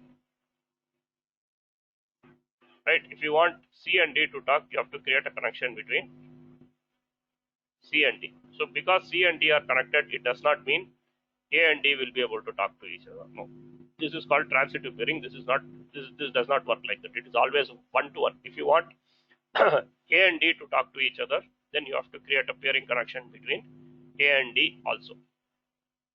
So if you want A and C, A and D to talk to each other, you have to have A and C, A and D. If you want C and D to talk, you should create a connection between both these, right? Same thing for the other things. So it is all one-to-one connection. If they all need to talk to each other, you need to configure something like this, right? Like star configuration, right? So transitive peering is not possible. Peering is always one-to-one, right?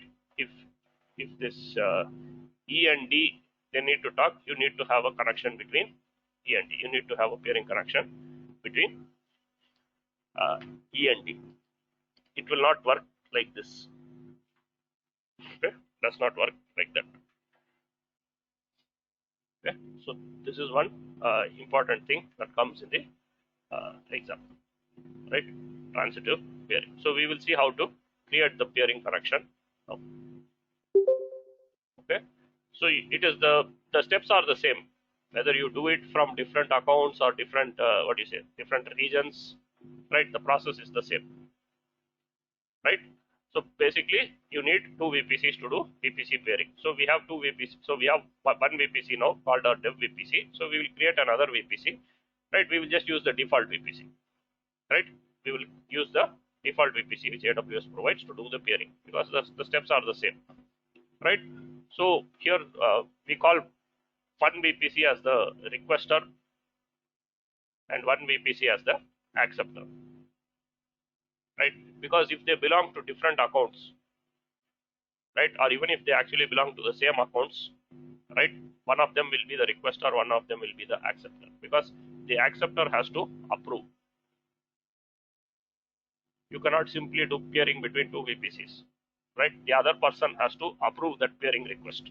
So even if both belong to the same account, right, the acceptor has to approve. Whichever VPC you say is the acceptor, they have to approve. If it is in the same account, you have to go and say approve. Otherwise, the connection will not be established, right? So we'll go ahead. We will take our second VPC, right? So let us go to VPCs. We have only the dev VPC. So let us go and recreate the default VPC, right? It is going to be created in a minute, right? So the default VPC is created. This is the default. Let us simply call it our prod VPC. All right. We will call this as our prod VPC.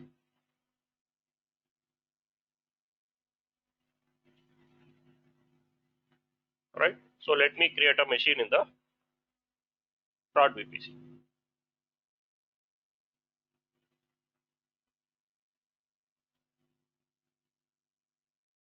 Right. I want to create in the prod VPC. Any subnet is fine. Right. We'll give it a public IP because I need to connect to it. Add storage, add tags.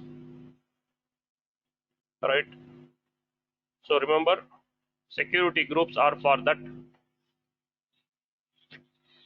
VPC, right? So the security groups you create in one VPC cannot be used by another VPC.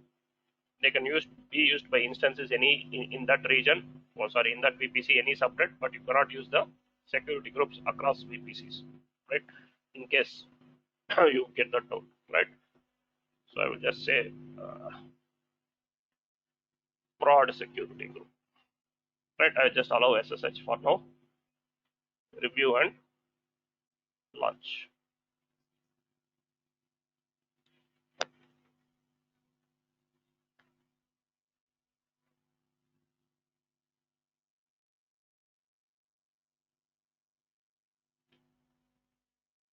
This is our prod machine, which is in the prod VPC. Okay. So for this example, what I'll do is I'll just keep the security groups open, right? So we have already seen how security groups work. So, for us to see how this is working, I'm just going to open public machine. Let us just open all ports for now.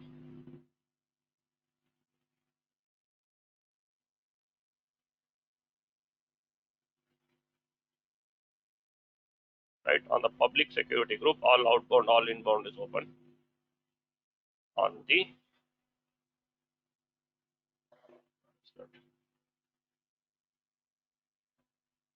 prod security group, inbound is open. So let me also open all inbound here. Just SSH.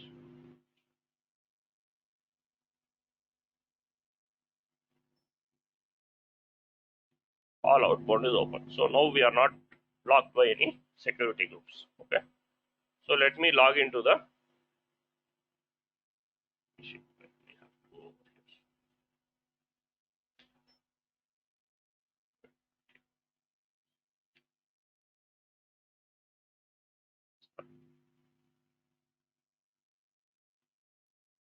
NAT instance, right? We still have the NAT instance, I think. Right, we have the NAT instance also. Okay, right. So now let me log into the machine in the prod VPC.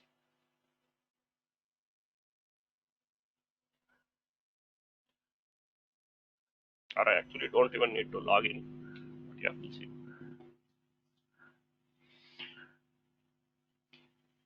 Okay. So now if I try to, now I'm in the machine in the dev VPC. Okay. So now from this machine, we have opened all ports. So now I'm trying to ping the prod machine over its private IP. Right. It will not work. We have opened all the ports. But why is it not working? Because it is a private IP. Right. So what does the route table say? All this traffic has to go through the any other traffic apart from this goes through the internet gateway, and the internet gateway, it is not going to route private IPs, right? Private IPs are only for inside the LAN. Your internet gateway will not route private IPs. Even though it says 000, you can ask, it is not matching this, it is everything else. Why it is not going through the internet gateway? Because a private IP is not routable over the internet anywhere in the world, right? That's why they are designated as private IPs. Your devices will not route a private IP over the public internet, right? Which is why I'm not able to communicate with the other machine. So how can I communicate with the other machine in the prod VPC? I need to use its public IP, right? I need to use its public IP, right? Now you see I'm able to communicate with the machine in the other VPC, but over the internet, that is using the public IP. So now I don't want to communicate over the internet. I want to communicate over the private IP. So how do you do that? So for that to happen, you need to do VPC peering, right? So how do you do VPC peering? You go to peering connections and you say create peering connection, right? You give a name, something like dev to prod peering,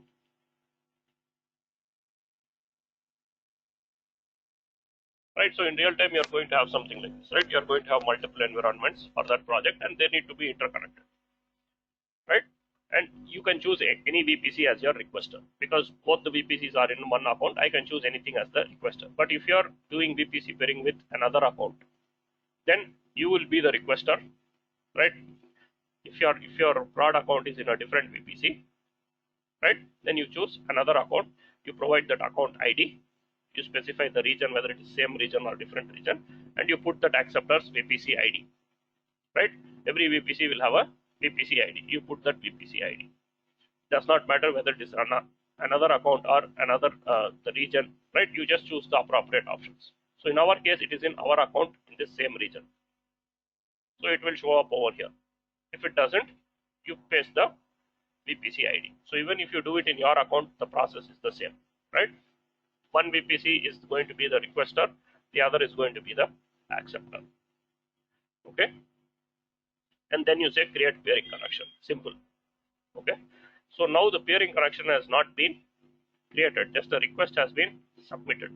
So the acceptor has to go and say accept request, he has to approve. So if you are peering with a VPC in a different AWS account, then you have to log into the other account or ask the other account owner to log in and approve it, accept it. Otherwise, the peering connection will not be established. It is just pending acceptance. Okay, so you have to do this even if both VPCs belong to your account, right? If it is a different account, ask that other person, the acceptor, to log in and accept the request, right? So you do that, you accept, and it says the peering connection has been established. Now what you need to do, you need to modify the route tables, right? It is not enough if you just create the peering connection. Now if you see, still it will not work because the route is still going over the internet, right? All traffic is going over the internet, but you don't want that to happen, or the all traffic is going over the NAT gateway, whatever, right? The NAT gateway or internet gateway, they will not route private IPs over the internet, right? So now what you need to do, you need to go to the route tables. So you can add for the appropriate route table, or you can add for all route tables. That is up to you. Now we are in the public route table. So now in the public route table, I'm saying edit routes. Now I'm saying to go to the other VPC. What is the other VPC CIDR? 172.31, right? What is the CIDR?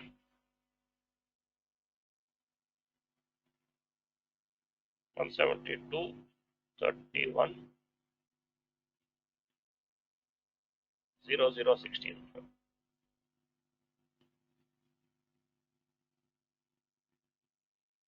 Yeah, 172.31 0016.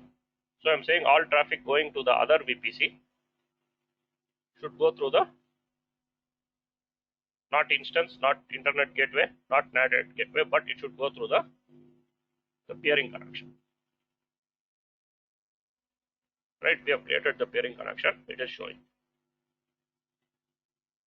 Right? So you can route to the entire VPC or only to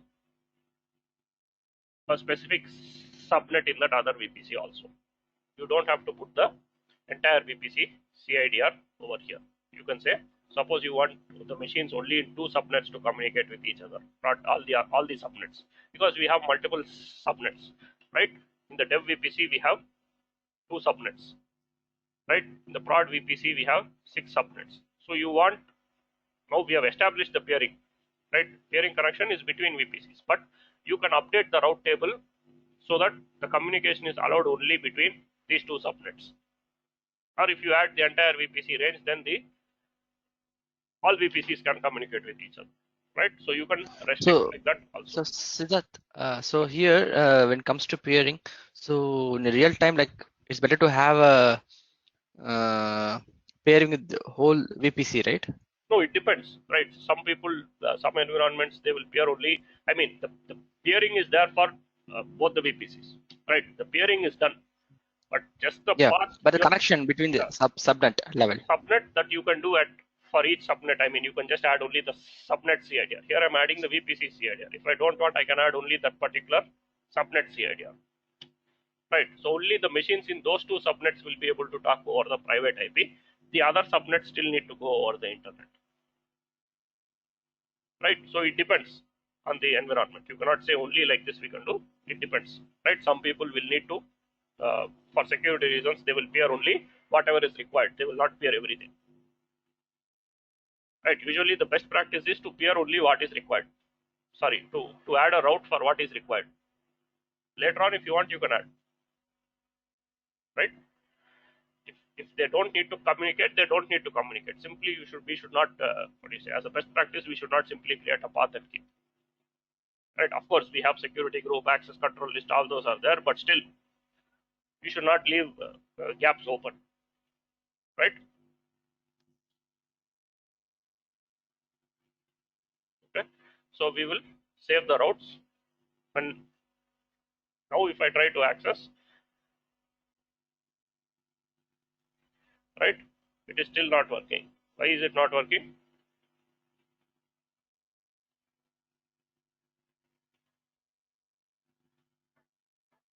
Any idea?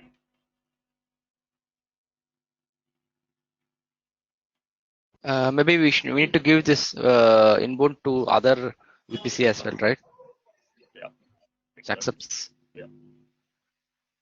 So we have the, where is our other VPC route table? Yeah, here is our, sorry, yeah. This is the main route table for the other VPC, right? Yeah, this is the main route table for the other VPC, right? So here what is happening? Let us go ahead and edit the routes over here and say 10.0.0.16 should go through the peering connection. Everything else go through internet gateway, or if it is local, go through the local. Right? Now you see it is working. Right? So on both sides, right, we should know, because it's returning a reply, right? So it should know how to send the packets back. Okay. So now from this machine, I will be able to SSH to this machine using its private IP without going over the internet. Again, the ports have to be open, obviously, right?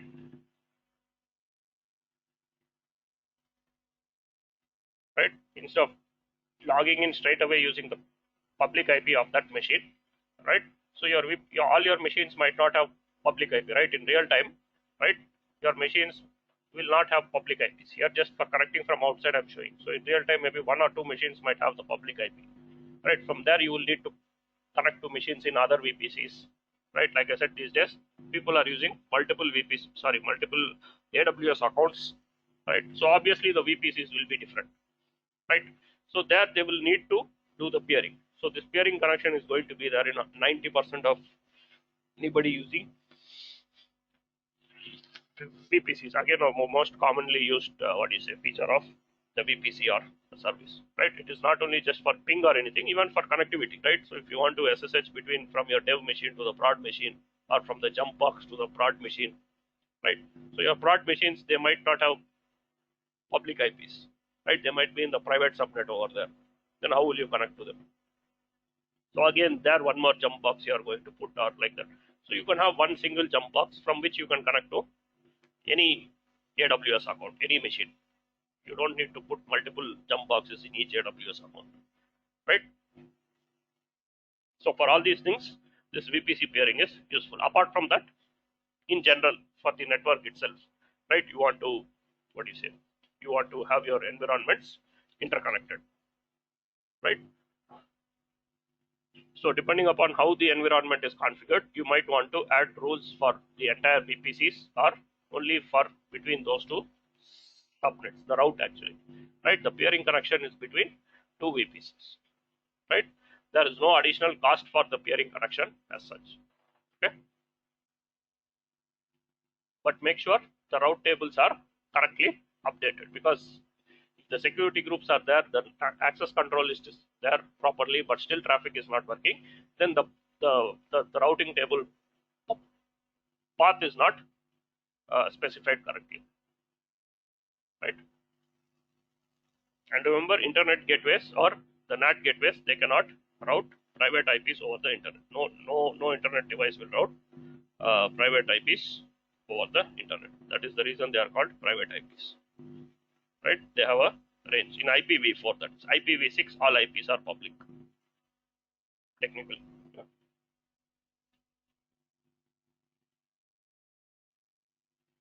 Right? So that is the VPC peering connection. Okay. So remember these things, right? There should not be any overlapping CIDRs, right? And they can be in different regions, different accounts, right? And you must there cannot be transitive peering, transitive, not transition, transitive peering, and what do you say? You have to update the route tables in the corresponding subnets. If you do it on one end, it's not possible. On either end, you make sure your subnet's route table is configured properly. Okay.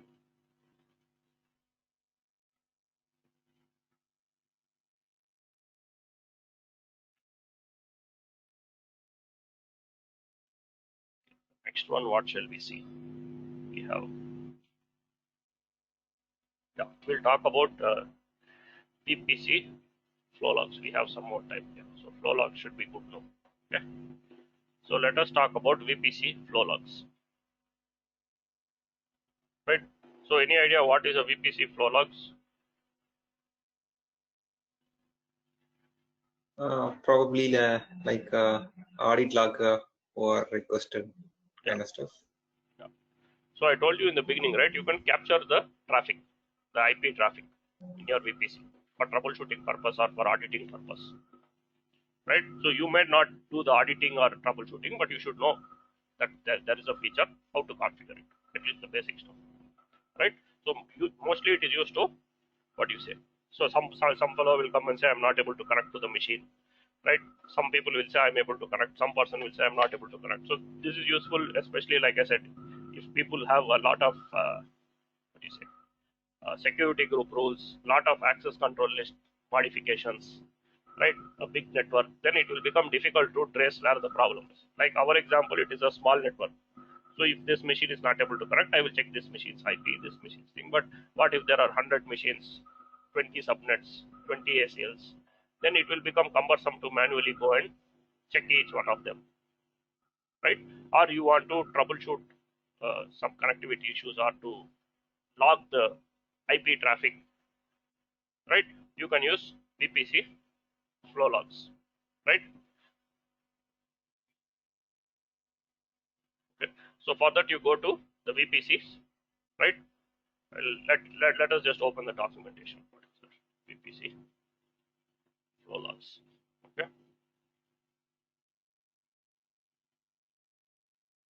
Right. So what is VPC flow logs? It's a feature that lets you capture IP traffic going to and from the network interfaces in the VPC, right? You can store these logs and you can help them. You can use them to do these different things, right? To diagnose overly restrictive security groups or to monitor the traffic that is reaching your instance, right? How the traffic is flowing, all those things, right? So this comes in core networking in detail, but the basics and how to read the log you have to know. How to create the flow log, how to read the flow log, right? So let us go ahead, we will create the flow log and then maybe we'll come back to this document, right? So how do you create the flow log, right? So when we say flow logs, you are actually creating it for the technically where is the traffic flowing to or from, right? Even though you have a VPC, what is there in your VPC? You have a subnet inside which you have an instance. Same thing, you have another subnet, right? You have an instance. So the traffic, where is it flowing? It is flowing to or from your instance, or it can be any other thing. So basically, the traffic is flowing to or from a network interface, elastic network interface, right? So if I'm sending some traffic to your laptop, it is actually going through its interface, the Wi-Fi, right?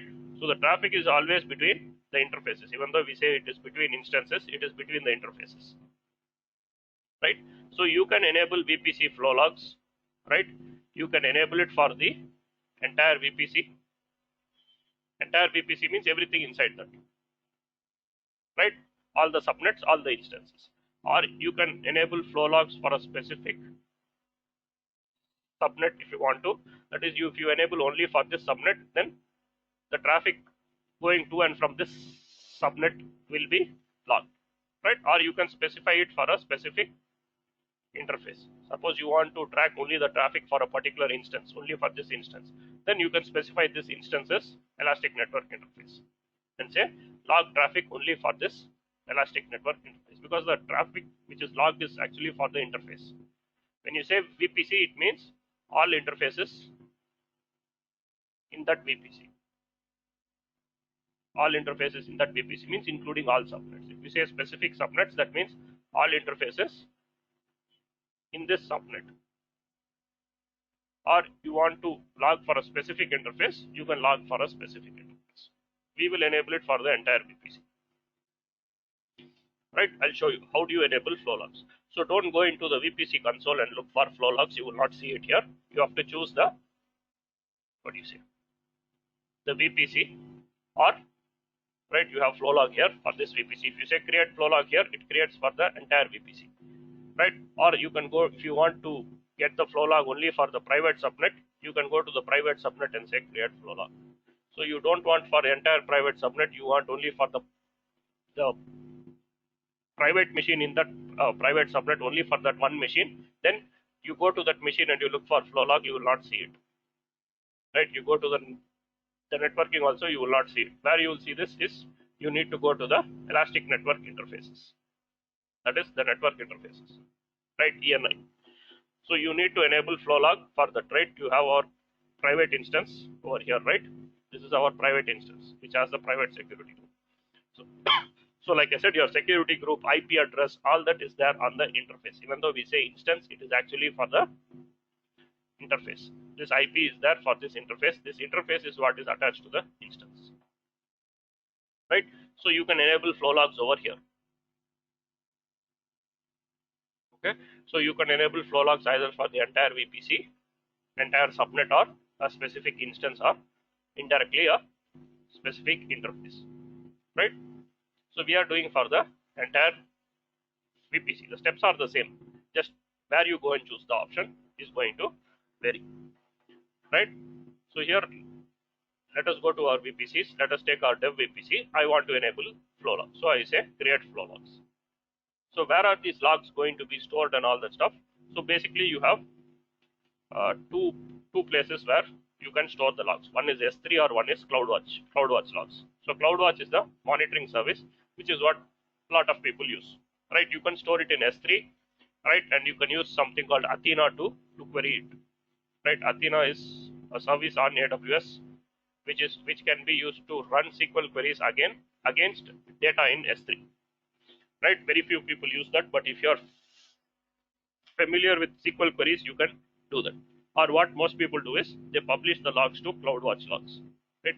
So CloudWatch is the monitoring service on AWS for all, what do you say, stuff on AWS, whether you're monitoring an instance or a VPC or a database or whatever, you can use CloudWatch, right? So CloudWatch logs is a service over there, right? So what is happening? You have your VPC, you are enabling flow logs, right? You are enabling flow logs, and now what happens? Where do you store these logs? So you can store it in CloudWatch, or you can store it in a S3 bucket. If you store it in a S3 bucket, then you need to use something like Athena to query them, or you can manually download the logs and you can open and see them. Or Another way is to use a third-party service called Logly. Or there are other services which are based on something called the ELK stack. So some companies use these also because they will have other logs also, not only flow logs. Right? They will have logs from their servers, they will have logs from their load balancers, right? They might have S3 logs, right? So this ELK stack, right? It is an open source, what do you say, group of tools called Elasticsearch, Logstash, and Kibana, right? So this you can install yourself and configure it to, what do you say, to analyze and show you graphs of your logs and all that stuff, or you can use a paid service like Logly, which is same ELK provided as a service by a third party. There are other companies also which do this. So what this Logly will basically do is you can publish all your logs to S3, and then you create an account in Logly and you connect it with this bucket. So what Logly will do is it will pull all the logs from the S3 bucket and it will show you a, what do you say, a graphical dashboard of whatever logs you are analyzing, right? So you can try to create an account here. I currently, my account has expired on that, right? So this is not only for flow logs, it can be for any logs, right? In a single place you can monitor and analyze your logs in a, what do you say, a user friendly GUI with all these type of, what do you say, graphs and all these kind of stuff, right? Okay, so it is possible from different sources, whether it's AWS, Azure, your standalone server, anything, right? They support all these, all these are the log sources, right? So probably this we will see towards the end, right? So a lot of people use this. That is for practical purpose, I'm saying, right? The native AWS thing is to either publish it to CloudWatch logs or to S3. So first we'll publish it to the CloudWatch logs and see, which is what a lot of people do, right?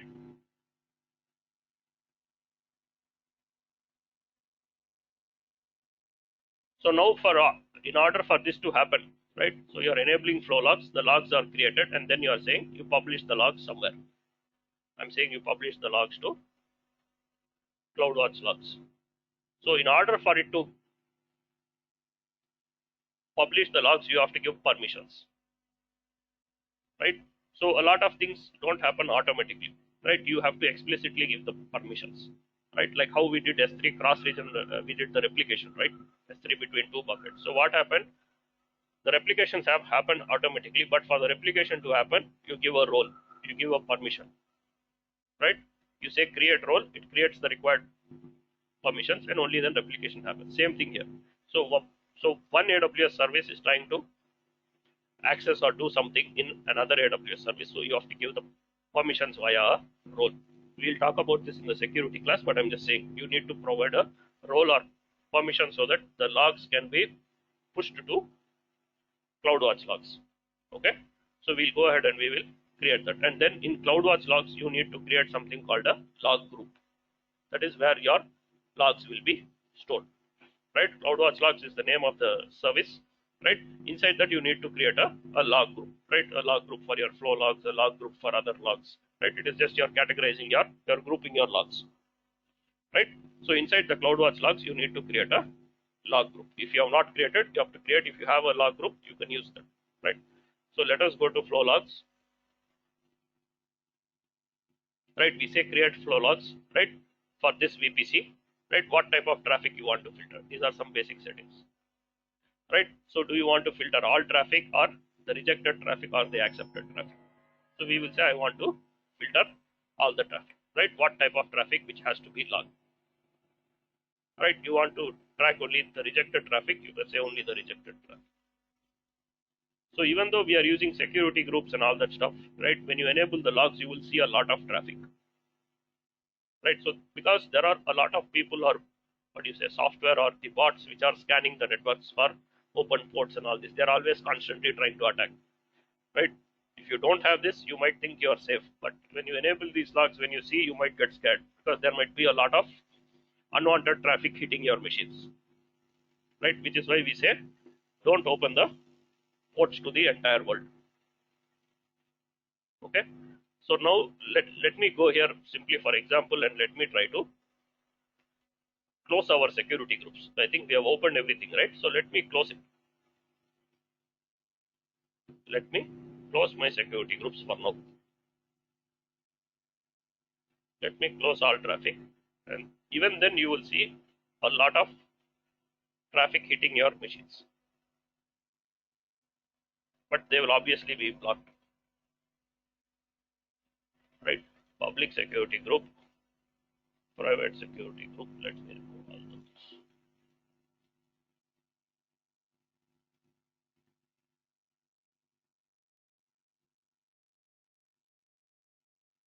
Right. So now let us go back here, right? So I want to filter all traffic, let us say, whether it's accepted or rejected. Then the minimum aggregation interval, right?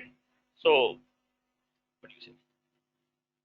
Each flow log is like a record, right? So do you want the logs to be published every minute or every 10 minutes? That is up to you, right? I'll keep a shorter interval so that we can quickly see the logs, right? And where do you want to store the logs? I want to send it to CloudWatch logs, right?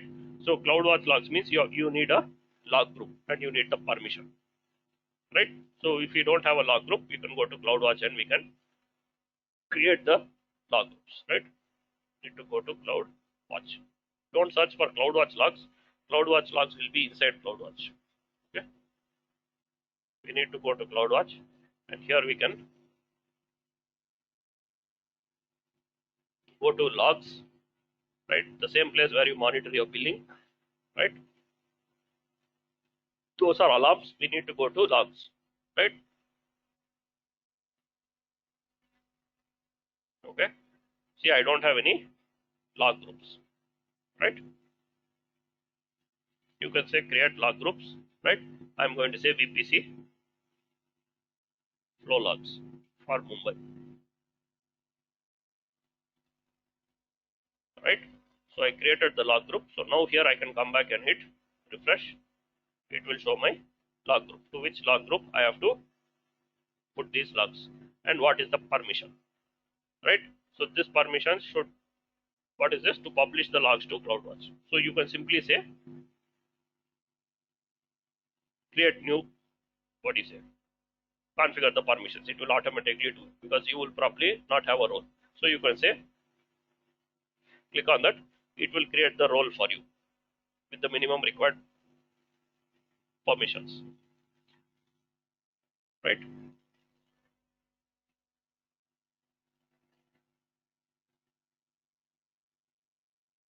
This is, yeah, so this has created a role called flow logs role, and then you say allow. Okay, so this role has been created, and now when you come here and you click on refresh, you should be able to see that flow logs role over here. You can just search for that name. It's going to be flow logs role. Okay, the one which we created now, right? You will not see the other flow logs thing because I've used it earlier. I see that, but you can say create new permissions. You can create a new role and make sure you choose the role, right? And then what is the format? The default format. So in a log, what is going to be there? It is going to have different fields, right? What is the source IP, right? All those things, right? So what are the fields in a flow log record? You have the version, which is the flow logs version, which is usually 2 currently, that is inserted by AWS. Then you will have your AWS account ID, then the interface ID. What is the interface ID? Like I said, which instance? It is technically not the instance, it is the interface for which the logs are what do you say, aggregated. So you will see the interface ID like this, ENI something, right? And then you will have the source address from where the traffic is coming. What is the destination address in your VPC? What is the source port? What is the destination port? What is the protocol? How many packets? How many bytes? Start, end, action. Action is what happened. Was it accepted or was it rejected? The last is log status, means was this request logged or not logged. So you can have all these, what you say, fields, or you can choose a custom format. So you don't want the start, end, and bytes. You don't want these 3 fields. Then you can put a custom, what do you say, logging, right? You can say I want the account ID, right? Then I want the source IP, right?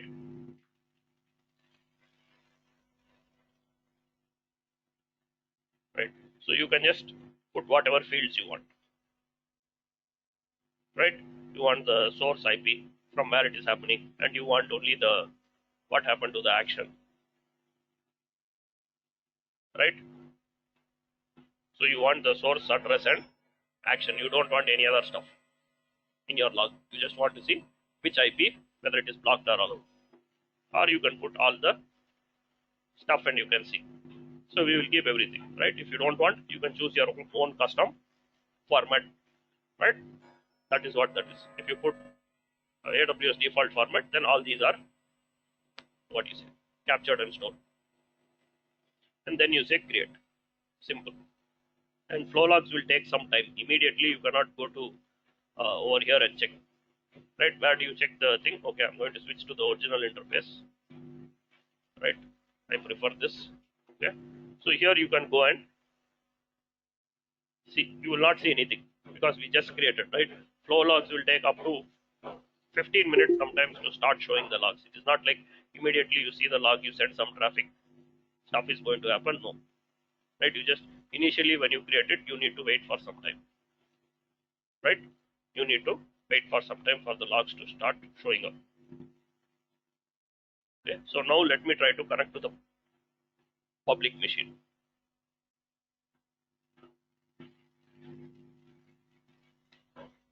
Right? Now what will happen? SSH will not work. So this will be logged that from this source IP, from this source port, SSH connection came to this particular machine and it was not accepted, it was rejected. It will be shown. Okay, so that will come up over here in some time, not immediately. Okay, we just have to wait. Don't think it is not working. We just have to wait. Meanwhile, as we wait, we will talk about some other small high level service which probably will come in the exam. That is called AWS Direct Connect. Have I spoken about this? The Direct Connect? I think for you guys I have already explained, I think. Right? Yeah. Talk about this. The physical connection, right? Between your network and AWS, right? Yes. I think we have Yes. covered. Okay. Direct Connect we have seen. What else is there? One more. Small service.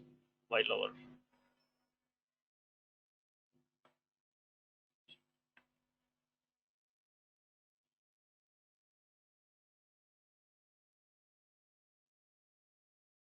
okay. So we'll just wait for that. So let me know if you have any other questions meanwhile. Let me see if I can.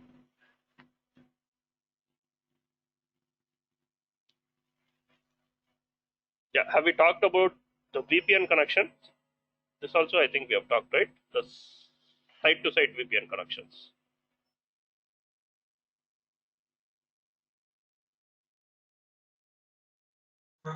VPN, no. No, we did. Okay, then we just quickly talk about it because we cannot show you that, right? So say you have two locations, right? So one is on AWS, right, which is obviously your VPC, and you have on-premises, right? So if you want to connect your AWS with on-premises, one thing is the direct connect, which is a physical connection, so which everybody cannot afford or everybody don't require. But if you want to connect your VPC with your on-premises, right, you can establish what is called a site-to-site VPN. This is available outside AWS also. Like if you have two office locations, they probably have a site-to-site VPN configured. Site-to-site VPN is also called always on. That is, you don't log into this VPN. Like how you come home and you connect to your office network, right? You log in, right? You create a connection on demand. Whereas these two locations are always connected using something called a site-to-site VPN. This is not only for AWS and on-premises. You might have two on-premise locations, right? They can also have a site-to-site VPN configured, or you can have a site-to-site between AWS and Azure, right? Two locations you can have. That is, you are connecting two different locations. If it is within AWS, you use VPC peering. You don't use a site-to-site connection usually, right? If you want to connect your on-premises, then you can use a site-to-site VPN. So all this traffic goes over the internet. There is a VPN tunnel created. So all this comes in advanced networking, right? To do this, you need to know core networking. But what are the what do you say, services or products that you need to use here is you have something called the VPN gateway, right? And then you have the customer gateway, right? The customer gateway is what is located at the customer end,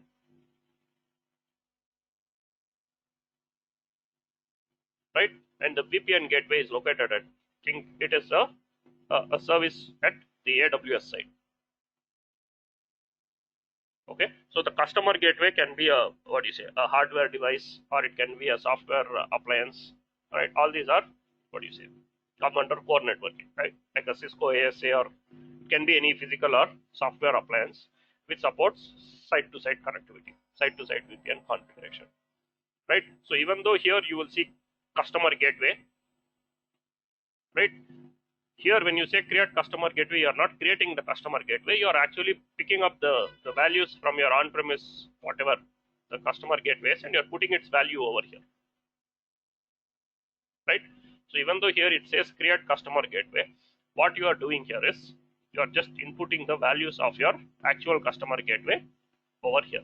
That is your customer gateway at your on-premises. It should have the public IP, right? All this comes in core networking, but remember, you are not the customer, the actual device is on the other end. Here you are just inputting its configuration, right? The VPN gateway or the virtual private gateway is what is the device on the AWS side, right? And then you create a site-to-site connection, right? You specify the VPN gateway to use and the customer gateway to use, and then you specify the routing policies and all these things. All these come under core networking. For this, you should be a CCNA to be able to understand what is all this stuff, right? So we are not going to go into all this, right? So you basically you need to configure a VPN gateway, which is the AWS end, and a customer gateway, which is at your end, your on-premises, and then you create a VPN connection by specifying the VPN gateway and the customer gateway and the other options for the VPN tunnel, right? And then you create a VPN connection. This is for something called the site-to-site VPN, right? You don't want to physically connect AWS to your on-premises, but you want an extension of your network, right, into on-premises. You can use the VPN, site-to-site VPN, or the VPN gateway and the customer gateway, right? So site-to-site VPN is a term used in general outside also, right? So for that you need these two things.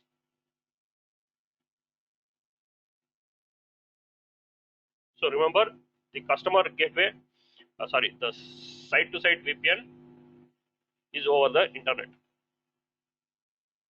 right? Whereas the direct connect, it is like a leased line, like a physical connection between your location and you can say like AWS service provider to AWS, right? So the direct connection is a dedicated private connection from a remote network into AWS, whereas the site-to-site VPN is a VPN tunnel, which is always on. That is, you don't log into it every time. It is established and it is always on. That is what is a site-to-site VPN with the, what do you say, the VPN gateway. That is the virtual private gateway, or VGW, or VPN GW. Somebody call it. Actually, it is just what do you say? They say VGW, right? I think in the documentation you will see it as VGW. That is the virtual gateway, virtual private gateway, which is located at the VPC side, that is in AWS. And the customer gateway can be a software or a hardware appliance at the customer side or the on-premises side, right? If you want to know what are the supported customer gateways, I think they have a documentation for that somewhere, right? Let us go to that customer AWS.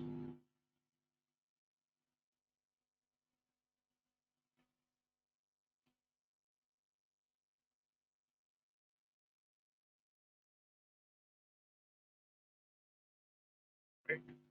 So these are some of the gateways devices that AWS has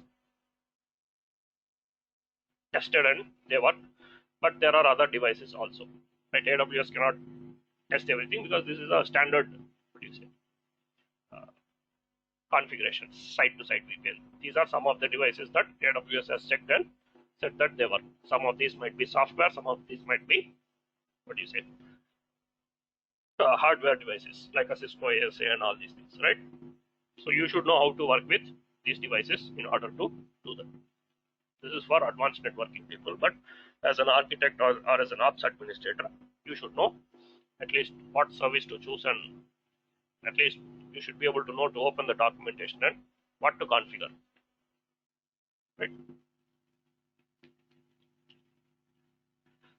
Right. So let us go back to flow logs and see whether we have any logs. Okay. Now you see the logs are coming. So you see logs for 3 interfaces. Why for 3 interfaces? Because we have 3 instances in our VPC, right? In our dev VPC, we have 3 instances. That is 3 interfaces. So you will not see the instance as such. You will see its interface, right? So for this interface, it is tracking all traffic. So let me quickly look at the public machine, right? What is my public machine's interface? It is A42, right? A42. So this is my instance, right? So here you see a lot of traffic, right? I didn't do anything. I just established one SSH connection, but you see there is so many rejects because we have blocked all the security group ports, right? But there is a lot of IP. So what is my IP? What was my IP? Check IP. My IP is 177.99.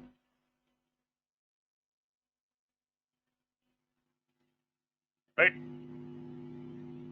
So somewhere you will see that blocked. So again, you can filter here, right? Based on date and all that stuff. So this GUI is, what do you say, more easy for active troubleshooting rather than putting in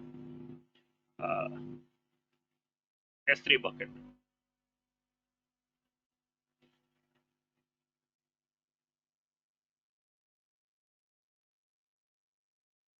Okay. So here you see the logs, right? If I put it in text here, probably this. So here you see over here. So this is my IP, right? 77.99. Right? So what happened?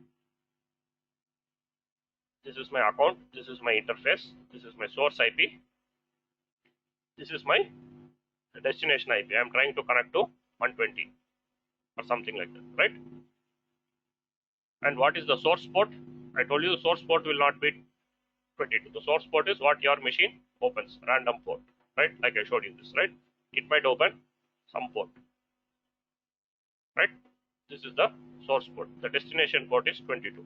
So somebody from this IP is trying to connect to this machine on its port 22. What happened to the traffic? It was rejected.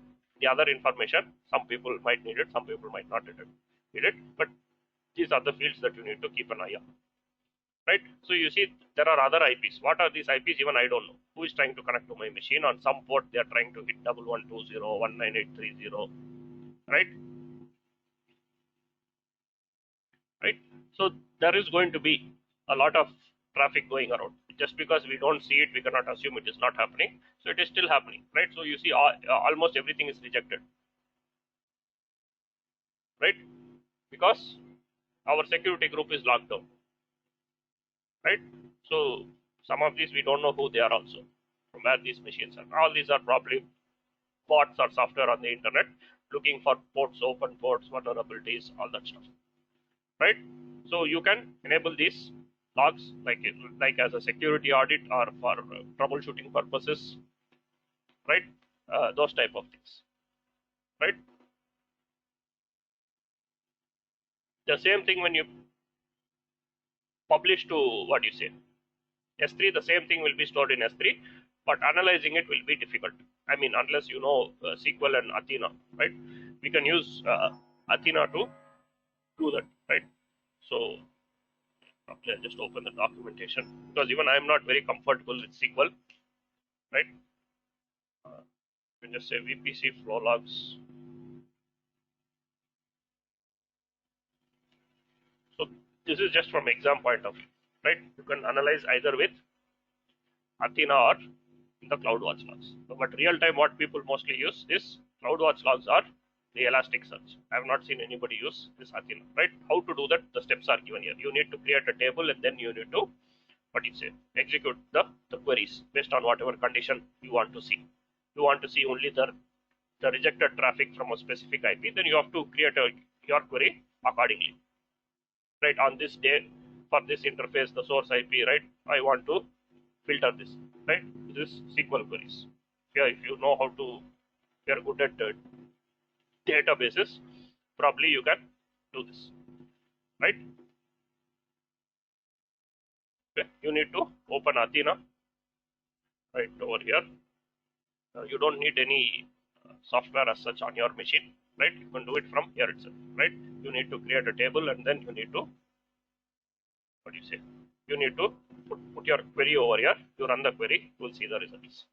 That's what steps are given for flow logs, right? So publishing flow logs to CloudWatch we saw, right? Publishing flow logs to S3, same thing. You specify the bucket, you give the permission so that the logs can publish to that bucket. And then if you want to analyze, you use Athena to analyze. Otherwise, you download the log files and check the log files, right?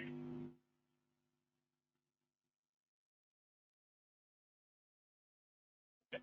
So that is CloudWatch logs.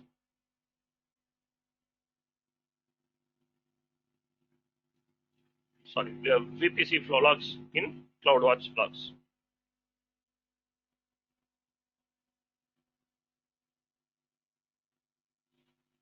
Right.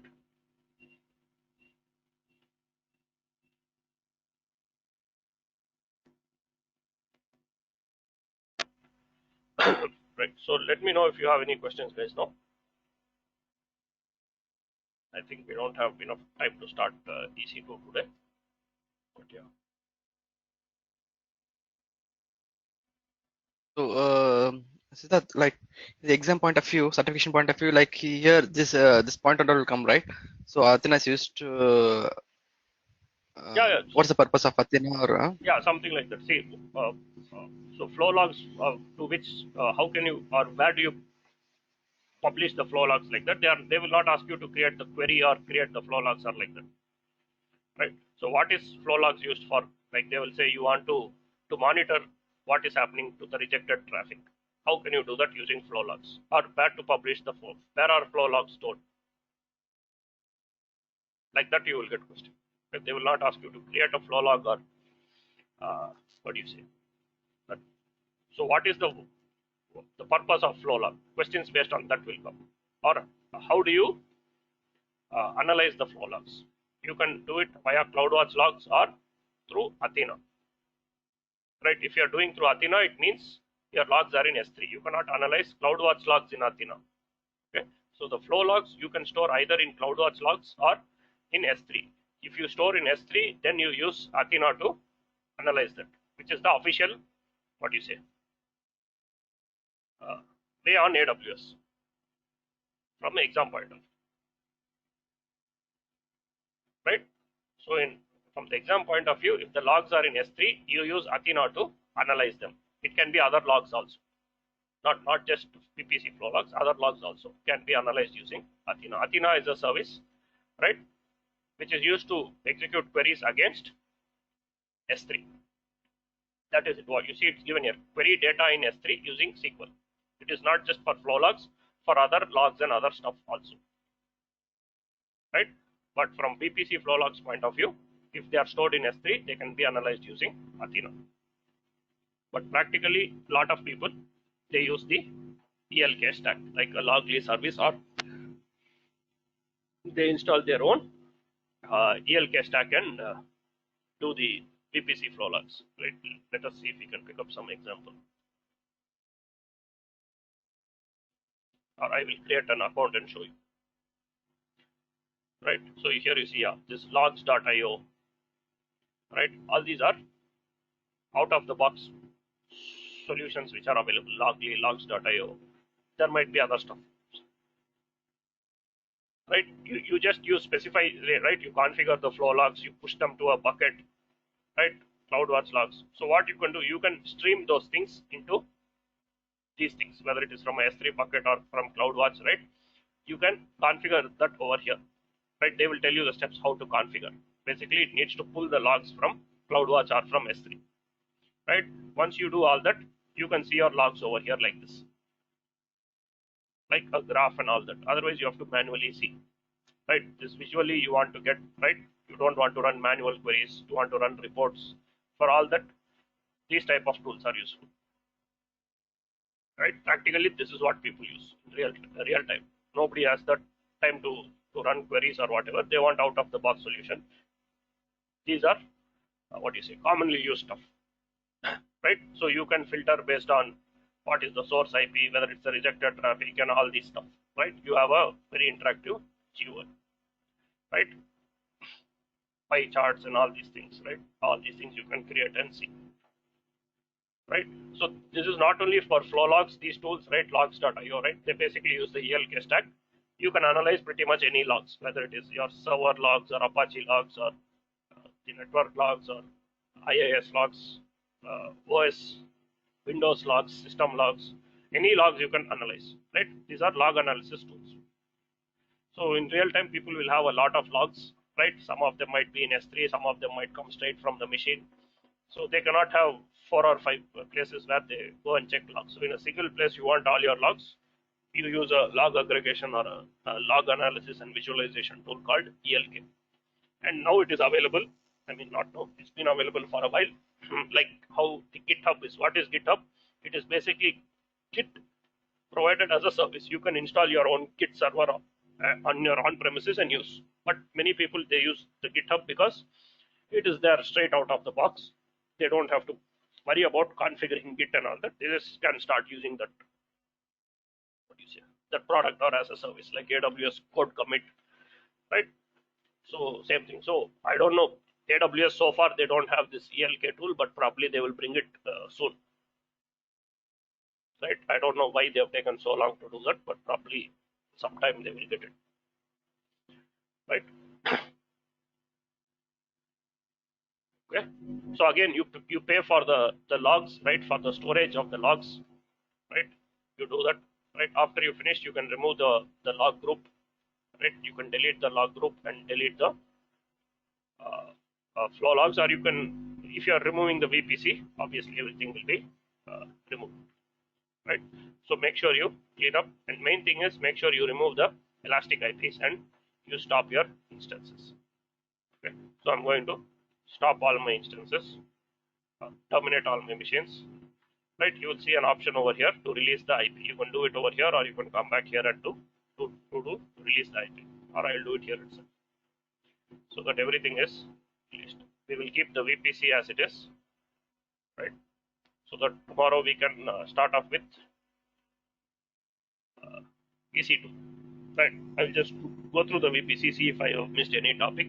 I think pretty much we have covered everything, right? So,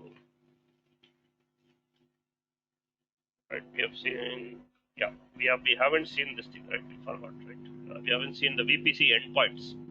Okay, tomorrow we will finish off with VPC endpoints, and then we will start with EC2. Okay, tomorrow is September 20th. Right, we will see VPC endpoints, then we will start with EC2. Okay.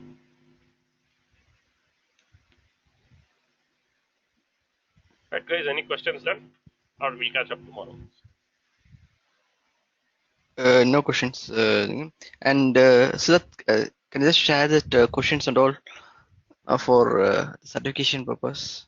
Yes, yes, yes. I'm collecting. I have old questions. I don't want to give you the old questions. That's why, because there are a lot of Okay. questions. So just Okay. give me 2 or 3 days time. By mid of this Okay. coming week, you will have it. The videos are already there. By Monday or Tuesday, videos will be there already. Last week's are there, I think. I'm not sure if you have seen, but the videos are already there. Uh, Videos will be updated Monday or Tuesday, Okay. and the questions, just give me a couple of more days. I'm just trying to get the latest for this, Sure. because Sure. the old exam is retired. It is no longer available, I believe. Okay. Yeah. Okay. Because Sure. it Sure. will be easier for you if I give all 600 questions, then be too many Yeah. Yeah. questions. That's correct. Yeah. Yeah. Yeah. That's But correct. but you try Okay. to go through whatever questions you have. It's not wrong to go through, but I'll try to give you a shorter list. Okay. Like Okay. 200 or Okay. 300 Okay. Sure. questions. Okay. Okay. Okay. Okay, Sure, guys. Siddharth. Right. Yeah. Thank you.